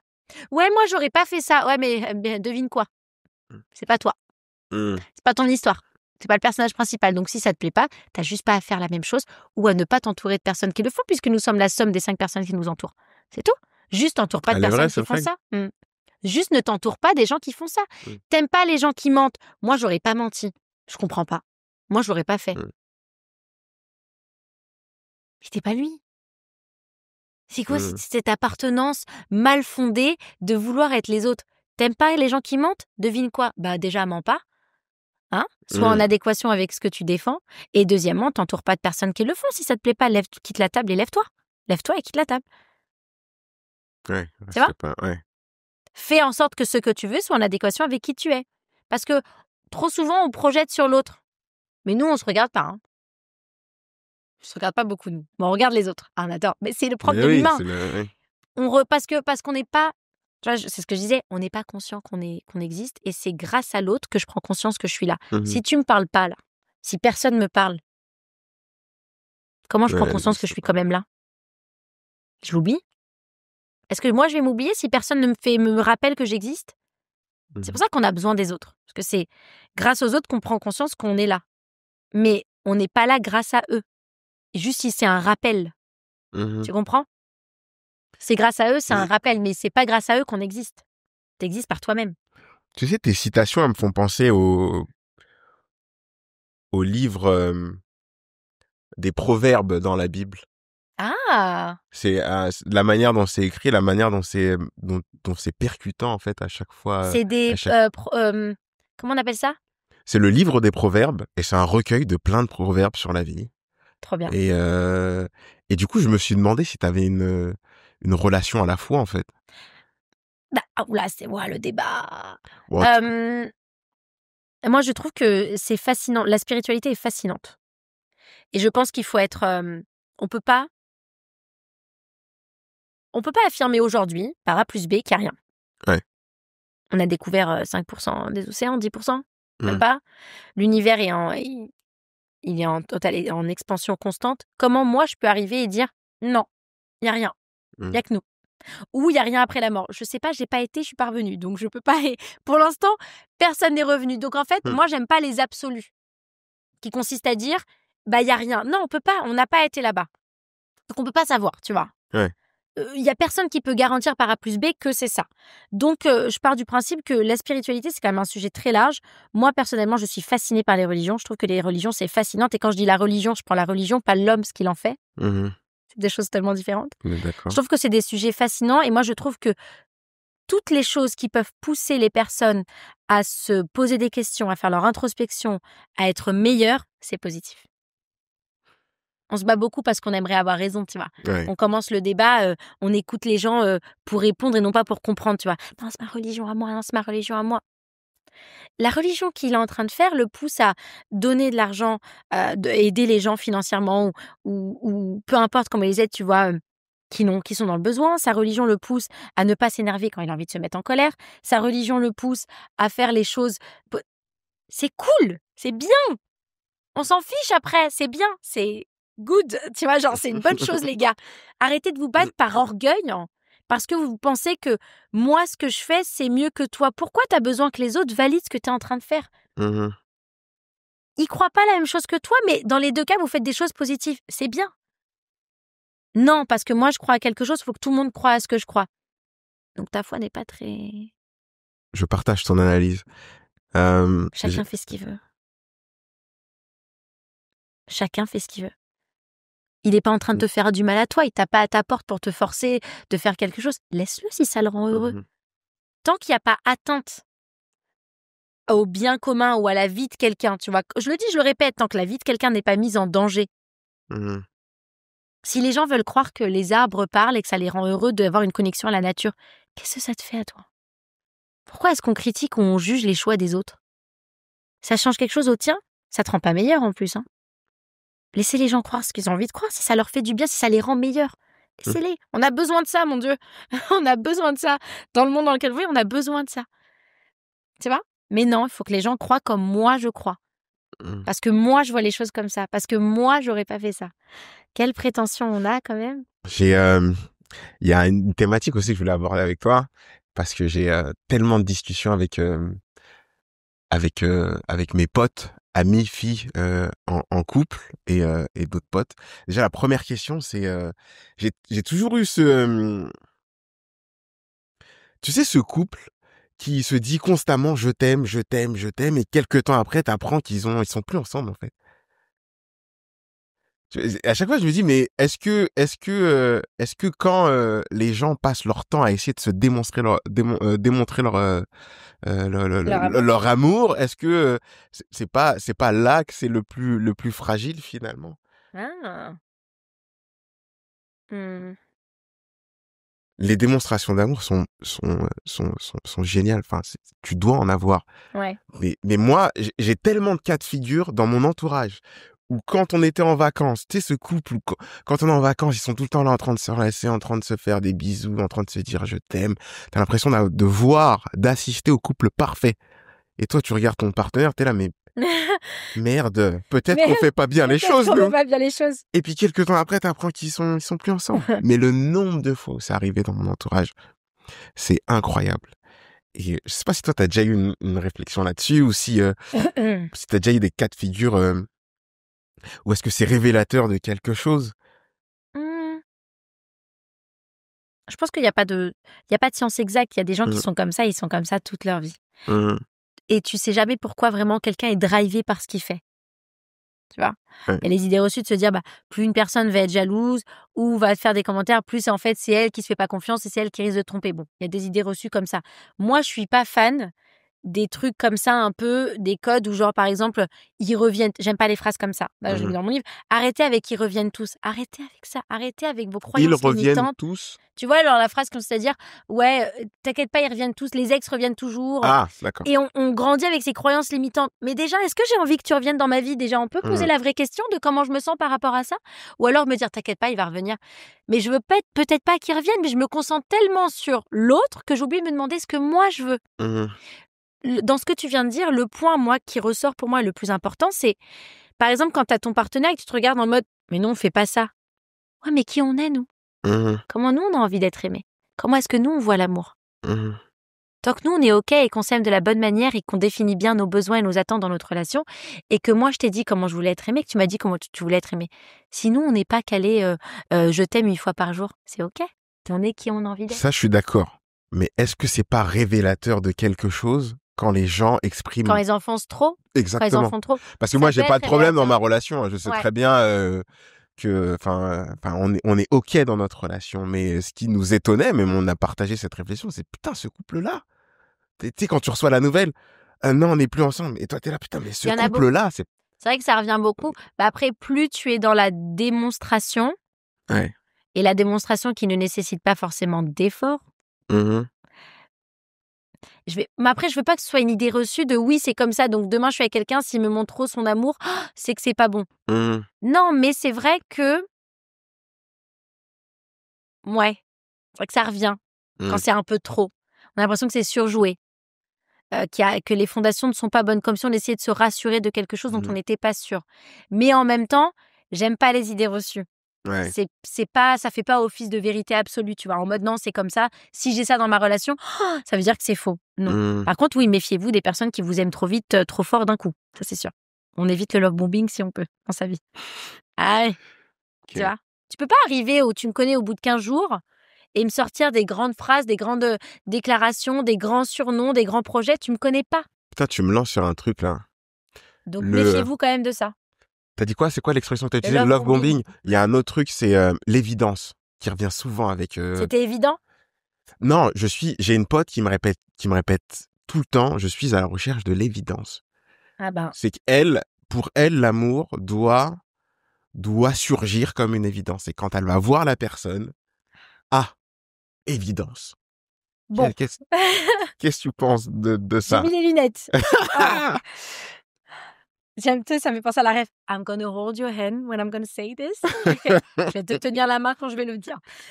Alors, ça, c'est des disputes en coaching tout le temps. Mais putain, mais je suis tellement content de t'avoir parce que le nombre de fois j'ai eu ce genre de discussion. Alors, l'évidence. L'évidence de quoi? Moi, je suis désolée.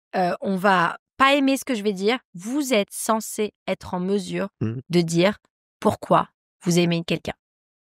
Pourquoi vous êtes avec quelqu'un et pourquoi vous n'êtes pas avec une autre personne. Parce que dire, je sais pas, c'est... Tu vois? Non, je vois pas.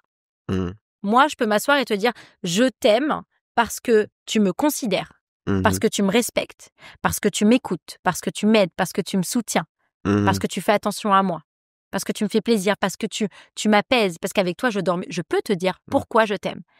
Généralement, les amis, quand vous êtes dans une relation et que vous n'arrivez pas à expliquer pourquoi vous aimez quelqu'un, c'est pas bon signe.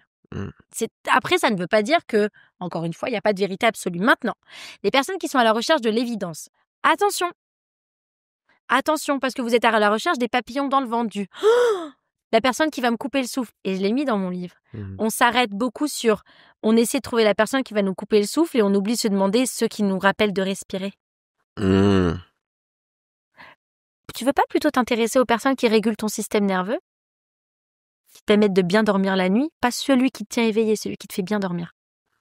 C'est ça aussi qui est important. On place le curseur sur mais on peut pas nous en vouloir en tant que femme. On a grandi dans une société qui nous a vendu le prince charmant. Nous, on a grandi avec des... Attends. On a quand même grandi avec des princesses. Une princesse qui a vendu sa voix pour avoir des jambes, pour suivre un mec, premièrement. On a grandi avec une princesse... Attends. Qui s'est transformée physiquement pour aller draguer le prince dans un château et finalement elle est Cendrillon. Enfin, tu vois, on a grandi avec une autre princesse qui s'est fait enfermer par une bête sauvage. Laisse tomber. Et qui a eu le syndrome de Stockholm. Attends. Non mais les gars, réveillez-vous. On a eu une princesse qui a été enfermée dans une tour avec un dragon et c'est un orc qui est venu... Oh, on se réveille. Donc tu vois, on a grandi déjà nous avec cette idée du prince charmant qui arrive sur son cheval blanc et ça doit être... Oh, voilà. On doit être sauvés. Les femmes, on a grandi avec cette idée d'être sauvées. Tout, dans notre univers, nous fait qu'on doit être... Alors que, non, il n'y a pas à être sauvé. On n'a pas à être sauvé. Donc, on a grandi déjà avec ce sacrifice de l'amour, ça doit être fort, ça doit être grand, ça doit être puissant. Mais c'est pas comme ça que l'amour. L'amour, ça se construit. Ce que toi, tu décris, ce que ton ami décrit, c'est un état émotionnel qui ne dure pas. Tu peux voir quelqu'un et ressentir quelque chose. Mais c'est pas parce que tu ressens quelque chose de fort que ça veut dire que tu vas être dans une relation super. Ça se saurait, hein. Mais je suis désolée, je vais partir sur un sujet. C'est pas très beau, mais combien de personnes sont mortes par amour ? Parce qu'on les aimait. Et on les aimait beaucoup trop. Donc attention. Avec cette espèce de... Je veux ressentir le truc. Je suis d'accord qu'il faut avoir une connexion avec quelqu'un. Tu peux pas te mettre avec quelqu'un juste parce que c'est une personne saine. Non, il faut quand même qu'il y ait des atomes, tu vois, qu'il se passe quelque chose entre vous. Mais ça peut pas être ton seul facteur de décision. Parce que en étant drivé comme ça dans ta vie, tu risques d'attirer les manipulateurs, très sincèrement. Et le love bombing, alors il va te le donner. Hein. Pendant 3 mois, ça va être fantastique. Mais ça va pas durer longtemps. Donc, fais attention par quoi tu es animé et dis-toi surtout, ok, j'ai envie d'avoir ça dans ma vie, mais le plus important, c'est qu'on me considère, qu'on me traite à ma juste valeur et qu'on me respecte. Ça, c'est le plus important. Ça, c'est ce dont j'ai besoin. Ce que je veux, c'est mon feu d'artifice. Ok, mais j'en ai pas besoin. Tu vois ? Faut pas laisser sa dopamine définir ce qui est bon pour nous. Ouais. Donc, petit warning à ton ami, attention avec ça. Et autre point, est-ce que c'est plus dur pour une femme passer la trentaine, allez, prenons un chiffre, de trouver l'amour? Est-ce que c'est plus compliqué?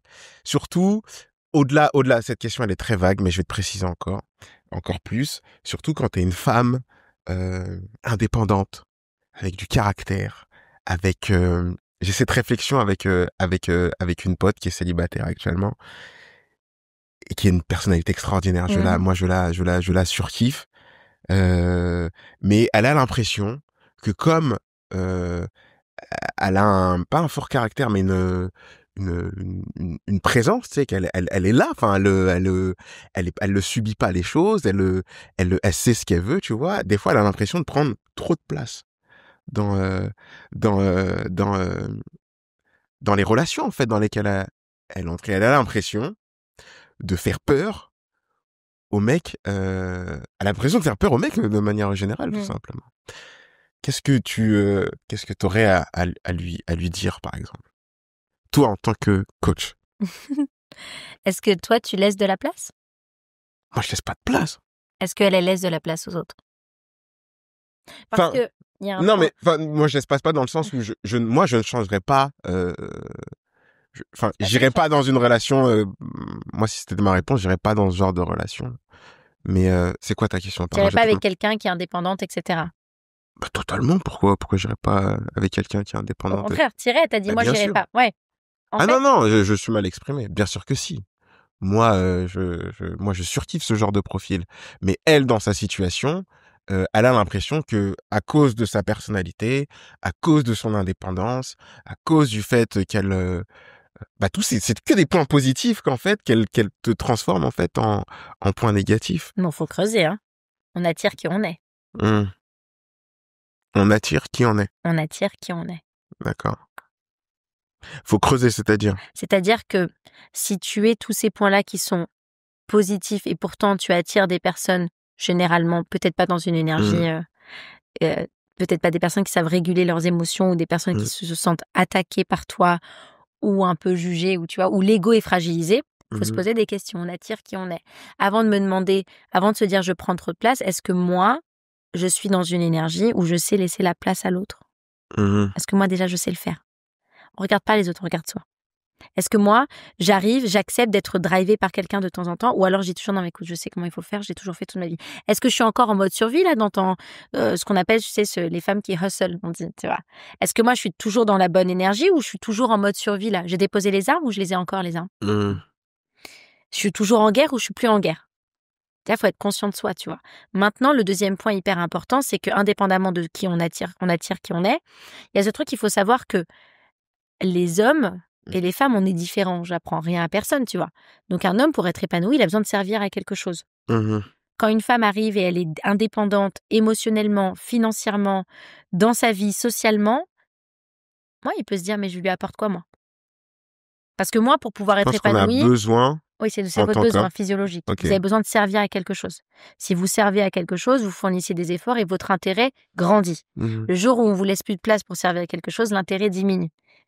Et vous fonctionnez sous le système de la méritocratie. Ça veut dire que un homme, si une femme fait tout pour lui et qu'elle pense qu'il va se dire « Elle est géniale, ma femme, elle fait tout pour moi ». Non, si elle le fait, c'est que j'ai forcément fait quelque chose qui a fait que je le mérite. Et c'est beaucoup l'erreur que font les mamans. Les mamans créent des garçons comme ça où elles font tout pour leurs enfants. Après, elles disent « Mon fils est ingrat, il me le rend pas ». Oui, parce que ton fils fonctionne sous le système de la méritocratie. Parce qu'émotionnellement, vous êtes moins développés que les femmes. Alors que nous, qui avons un lobe frontal plus développé, une femme, quand elle a plus cette considération, tu sais, de dire « Oh, bah, il a pris des fleurs en rentrant du travail alors qu'il a fini à 18h30, il pleuvait, il aurait pu ne pas le faire, mais il l'a fait. » Tu vois? On a cette considération que les hommes n'ont pas, non pas parce qu'ils sont mauvais. On est différents émotionnellement, on est plus développés émotionnellement, mais plus développés aussi, plus irréguliers, les femmes, faut être honnête, tu vois. Et donc, il y a déjà ce rapport très important à prendre en compte, c'est connaissez le sexe opposé. Ouais. On veut pas. C'est vrai, on connaît pas l'autre. Les femmes, on sait pas comment fonctionnent les hommes, et les hommes ne savent pas comment fonctionnent les hommes. Les hommes voient les femmes comme des menaces quand elles parlent, par exemple, de leurs hormones et tout. Ouh là là, va me demander de faire des trucs pour elle. Et les femmes, non, j'ai pas à lui dire, ça devrait être logique. Si, même, il devrait le savoir. Non! On n'est pas pareil. On n'est pas les mêmes personnes. On ne fonctionne pas de la même manière. Donc ça, c'est un point hyper important à prendre en compte. Connaissez le sexe opposé. Comment fonctionne l'autre? Tu peux pas être dans une relation avec quelqu'un avec une bonne énergie si tu sais pas comment l'autre fonctionne. En fait, on attire qui on est. D'accord. Donc, quand tu te dis, OK, je suis indépendante dans ma vie, je gère mon entreprise, j'ai travaillé sur moi, j'ai tout bon, et pourtant, j'attire les mêmes profils. Je suis dans un schéma. Ouais. Je suis désolée de t'annoncer que c'est pas l'autre. C'est toi. Il y a un truc en toi que t'as pas débloqué. Il y a un truc en toi que t'as pas fait. Que tu penses ne pas être un problème et en réalité qu'il l'est. Mais il y a forcément quelque chose. Tu vois, il y a quelque chose de sous-jacent. Si on attire le même type de profil dans notre vie, il faut se poser des questions. Ouais, il y a souvent ça aussi qui revient. Et généralement, les femmes indépendantes attirent des profils, ou les hommes indépendants, surtout les femmes indépendantes, vont attirer des profils d'hommes pas accomplis, ou des personnes qui vont beaucoup être des profils généralement très possessifs, très jaloux, qui n'entreprennent pas, qui ont du mal à réguler leurs émotions, qui lui fait croire que c'est toujours sa faute. Des gens émotionnellement très, très immatures. Mais pourquoi? Pose-toi la question. Pourquoi? Pourquoi est-ce que tu attires des personnes que tu vas devoir materner? Ça soigne quoi en toi? Ça réveille quoi en toi? Ça annonce quoi en toi, tu vois? Un besoin d'exister, peut-être. Bah ouais, quand t'es rentré dans cette indépendance, est-ce que t'es pas plutôt dans l'hyper-indépendance? Tu t'es posé la question que t'es pas peut-être aller trop loin? Parce que, attention, hein, les femmes, pour être épanouies, on a besoin de quelqu'un qui réduise notre charge émotionnelle, notre charge mentale. Quand tu t'occupes que de toi tout le temps, ta charge mentale, elle est à combien? Tu t'es posé la question sur 10, t'étais à combien? Parce que si elle est très élevée, t'es pas dans la bonne énergie pour une femme. Donc ouais, tu vas attirer des hommes qui vont te rappeler que t'es pas dans la bonne énergie et qui vont te forcer à rester dans ce mode de survie que t'as créé. Et donc, ils vont te conforter dans ce que tu connais, mais quelque chose qui n'est pas bon pour toi. Je dois tout faire toute seule. C'est la preuve. Tu vois, je dois tout faire toute seule. Il y a personne qui peut m'aider à part moi-même. Mais t'attires des personnes qui confirment ça. Donc, ça nourrit un truc en toi. Parce que tu veux peut-être pas sortir de ça, peut-être que ça te fait peur. Tu vois? C'est grave intéressant. En tout cas, ça n'a rien à voir avec les autres, ça a tout à voir avec nous. Hein. Ça, c'est indéniable. Oui, en vrai, j'ai l'impression que tout revient à nous, en fait. Parce que toutes les réflexions qu'on a eues, à partir du moment où tu l'acceptes, en fait, bon, je vais parler de moi puisque c'est la personne que je connais le mieux. Enfin, je pense. Exactement. Mais oui, effectivement, tu vois, avec cette discussion, je me rends compte que à chaque fois que j'ai compris que le problème venait de moi, et ben très vite, je suis passé à autre chose et très vite, j'ai pu avancer en fait. Mais à chaque fois que j'ai rebalancé la faute sur quelqu'un d'autre, effectivement, là, c'était Pose-toi plus la question de compliqué. pourquoi tu le fais. Ouais, Pourquoi c'est plus facile quand c'est la faute de l'autre, quand c'est la mienne. ouais. On pense souvent que une rupture amoureuse, par exemple, ou une rupture amicale fait énormément de mal. Mmh. Essayez de guérir de votre propre culpabilité pour voir. Ouais. Et là, tu vas voir c'est quoi la douleur avec un grand D. Mmh. Et parce que quand c'est, tu sais, c'est facile. Même si, attention, les ruptures sont difficiles, le deuil est Mmh. difficile, mais il m'a fait ça. Mmh. Elle m'a trompée. Elle m'a blessée. Ouais. Il est parti. Mais je suis restée. Mmh. J'ai permis. J'ai toléré. Ouf. C'est plus dur. Bah, il n'y a personne à blâmer. C'est moi. Mmh. Faut que je me regarde moi-même dans le miroir. Oh là là, j'ai pas envie de le faire. Donc c'est l'autre. Parce que je veux pas. Tu vois, Mmh. tous pareil, j'ai pas envie. Non, je veux pas me. On n'est pas prêt à se retrouver avec soi-même. C'est pour ça qu'on est dans les pourquoi plutôt que dans les comment. Mais bon, tu peux pas espérer dans ta vie savoir dire non aux autres ou savoir fixer des limites si tu t'es pas éduqué toi-même. Mmh. Avant d'être dans un sentiment de frustration, que l'autre soit frustré de ce que tu lui dis, il faut que tu apprennes à te frustrer toi-même. Hein. Avant de regarder la paille qu'il y a dans l'œil de ton voisin, regarde la poudre qu'il y a dans ton œil. Exactement. On en revient. Mais tu vois, mais c'est vrai. On sait pas c'est quoi d'être frustré, on sait pas se dire non, mais on pense qu'on peut arriver et dire mais moi je vais dire non, mais je vais aller dans cette relation et puis le jour où ça se passe pas bien, je dirai non. Mais tu vas pas le faire parce que tu sais pas ce que ça fait de dire non. Mmh. Tu te l'es pas fait à toi-même. T'as pas su un jour quand il y avait un décalage entre qui tu étais et ce que tu voulais dire ah mais ouais mais ça va pas ensemble les deux donc non, je vais pas le faire parce que c'est pas bon pour moi. J'en ai envie. Ouais mais non. C'est pas bon. Ça va rien m'apporter. Donc je le fais pas, je me dis non. Si on sait pas le faire avec soi-même, on peut pas le faire avec les autres. Ça, c'est pas possible. Ouais, très, très, très intéressant. Est-ce que, c'est quoi là du coup, les gens te consultent un peu comme un médecin, en fait. Ah quoi? Comme un médecin, en fait. C'est un peu, est-ce que t'as déjà eu, c'est quoi l'anecdote la plus folle qui t'est arrivée si je peux appeler ça une consultation ou, en coaching? Alors, je fais pas, moi, même si ça reste anonyme, je ne parle jamais des séances de coaching que j'ai. Pourquoi? Parce que la Mmh. personne dont je parle sait que je parle d'elle. Ah d'accord, Et c'est assez suffisant pour moi pour pas le faire. d'accord. Mais un truc drôle, bon, j'ai déjà eu des personnes qui ont pris des séances de coaching, mais qui ont pensé qu'on était sur Mythique, quoi. Ah oui, d'accord. Mais oui, mais non. Ben oui, on peut pas faire ça. Eh oui. Ça doit être gênant de fou, ça. C'est inconfortable, c'est drôle après. Ouais, Il faut désamorcer le truc, il faut en rire et puis toi, comment tu le gères ouais, je vois après, bien. voilà. Mais bon, non, faut pas faire ça. Faut pas faire ça. Faut surtout pas faire ça, non. Mais en vrai, c'est très drôle en soi, Ouais. c'est bon joueur. Enfin, tu vois, voilà, ça me fait rire plus qu'autre chose. Mais sinon, non, ça se passe plutôt bien. Je n'ai pas de problème. Déjà, les personnes avec qui je travaille sont déjà dans une démarche d'aller mieux et de vouloir travailler sur eux, tu vois. Donc, on est Mmh. déjà dans une bonne énergie. La vibe, elle est déjà positive. Ils choisissent de faire cette démarche, tu vois. Et j'aimerais qu'on arrête de diaboliser ou de se moquer des gens qui osent demander de l'aide, parce qu'en réalité, On se moque des gens qui bien sûr, hein, c'est demandent? extrêmement... Bah oui, dans la société. Là encore, quand même, on le dédiabolise, mais pendant très longtemps, si tu voyais un psychologue et tout, c'est que Oui, t'étais dans fou, ce cas, quoi. dans ce sens-là, OK. Tu vois, c'est que Oui. t'as un problème, c'est que t'es pas normal, alors que tout le monde devrait faire une thérapie. Ah Je non, vous l'ai ouais. dit, les gars.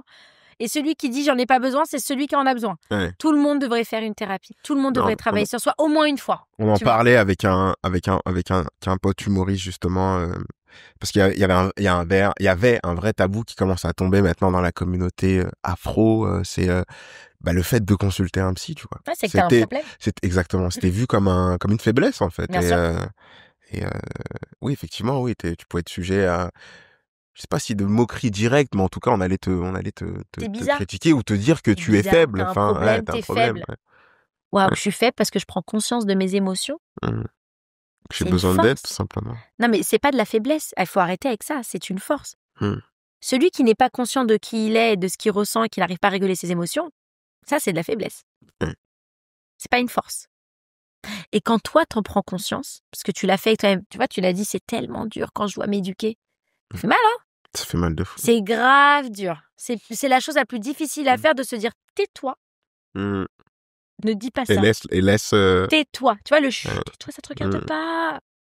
Oh mon Dieu. Alors que t'as envie de... Non, chut. Quand tu t'éduques comme ça, et ben en fait, les gens qui ne le font pas, oui, je suis attirée par les relations toxiques, ouais, mais crois-moi que si tu savais te dire non à toi, hein, une personne qui fait pas le faire, tu la verrais pas comme waouh, tu verrais ça comme non, je veux pas ça dans ma vie. Non, non, non. T'es là, tu t'énerves pour une place de parking, t'as tout cassé parce que t'as pas trouvé de place, non. Non, c'est pas du tout viril, désolé. C'est un réel problème. Bah oui, tu vois, c'est même limite un peu... Ah, je vais pas être waouh. Non, non. Tu sais pas réguler tes émotions? T'as 30 ans. Je vais pas être... Tu vois, donc en fait, t'es plus attiré par la toxicité. Parce que tu te dis, mais il y a rien de bien en ça. Mais, faut le faire déjà avec toi. Il y a qu'une personne qui sait quel goût a la salade César pour pouvoir donner un avis. Tu vois? Goûter la salade César. Bah ouais. Là, tu peux pas donner un avis. Tu sais pas ça a quel goût. Tu sais pas, t'as pas goûté. Tu peux pas savoir. Donc, faut passer par là, faut traverser sa petite tempête. Il sort quand ton livre? La quinzaine de janvier. Ouais, quinzaine de janvier, là. Ça a pris un peu de retard, pardon à tout le monde. Cœur. Mais il y a eu les fêtes et tout. Après, ça a pris du retard aussi à cause de moi. Comme j'étais très malade, j'ai pas envoyé les validations. C'est de ma faute. Mais à coup pas. Mais là, c'est un livre physique, hein, on est d'accord, cette fois-ci. Ouais. C'est un livre qui est très... Que t'as imprimé toi-même à ton taf. C'est un livre qui est très... que je n'aurais jamais fait si, encore une fois, les gens qui m'entourent ne m'avaient pas poussé à le faire. C'est un livre c'est personnel et en même temps non, parce que je parle pas que de moi, je parle un peu de tout le monde, tu vois. Mais c'est un livre qui est très sincèrement très dur. Très dur. À lire. À lire, c'est vrai? Je pense que si la personne, elle tombe dessus quand elle vient de vivre une rupture, ouf.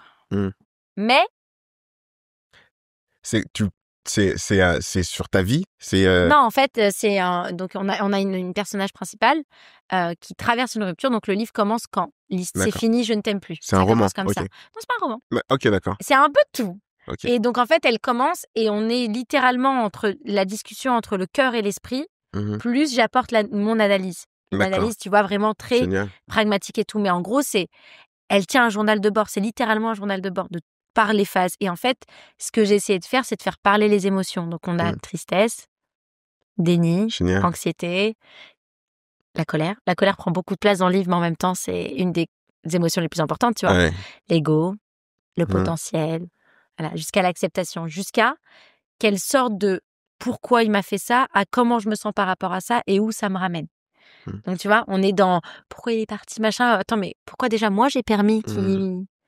Ça a réveillé quoi en moi, ça a trigger quoi en moi. Donc, elle finit en enfance, indéniablement. Ouais. Donc, c'est vraiment le cheminement par lequel on passe quand on vit un deuil. Génial. Tu vois. Et donc, disponible à bientôt, partout. Ouais. Ah c'est ton premier livre physique. Ouais. Génial. Et je l'ai fait. Ouais, c'est ouf. Tu vois. C'est tout. C'est full circle. Je peux me dire, je l'ai fait. Génial. Demain, à 85 ans, si je vis assez longtemps, je pourrais me dire, je l'ai fait. Ça a été le processus d'écriture. Moi, c'est ce qui m'effraie le plus. Mais même moi, dans mon taf, à chaque fois que je suis face à mon ordi, et je te parlais de distraction tout à l'heure, c'est écrire un livre. J'espère pouvoir dire un jour aussi j'ai fait, tu vois. Ouais. Mais c'est une torture en vrai.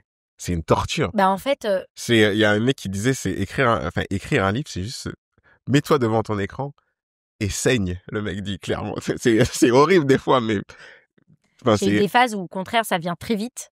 Exactement. Et des phases où en fait, tu sais ce qui a été très beau avec ce livre, c'est que il est arrivé à un moment donné dans ma vie ou dans ma vie personnelle aussi, je devais un peu faire des petites mises à jour, tu vois. Ouais. Update, Jade. Et en fait, à un moment donné, j'ai bloqué parce que j'y étais pas déjà moi émotionnellement à ce moment-là. Donc, j'arrivais pas à écrire. Gros blocage, je me suis dit, j'arrive pas parce qu'en fait, émotionnellement, j'étais pas arrivée à ce stade-là. Donc, ça a vraiment été une forme de thérapie aussi, vraiment une thérapie. Hein. Mais très dur d'écrire un livre. Oh mon Dieu, waouh, la pression.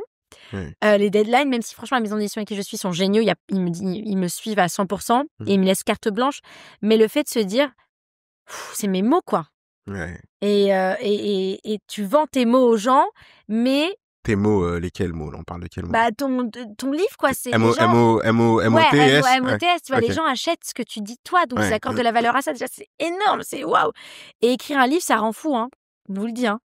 Moi, ce livre-là, tu sais que je devais faire des pauses et partir en vacances parce que quand t'écris sur la tristesse, Ouais, ça te met dans un état t'es dedans. émotionnel. Ouais, T'es dedans. Et là, je ouais. me dis, attends, Jade, tu vas bien.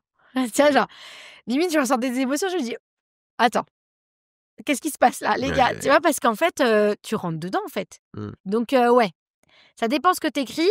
Mais un livre comme ça,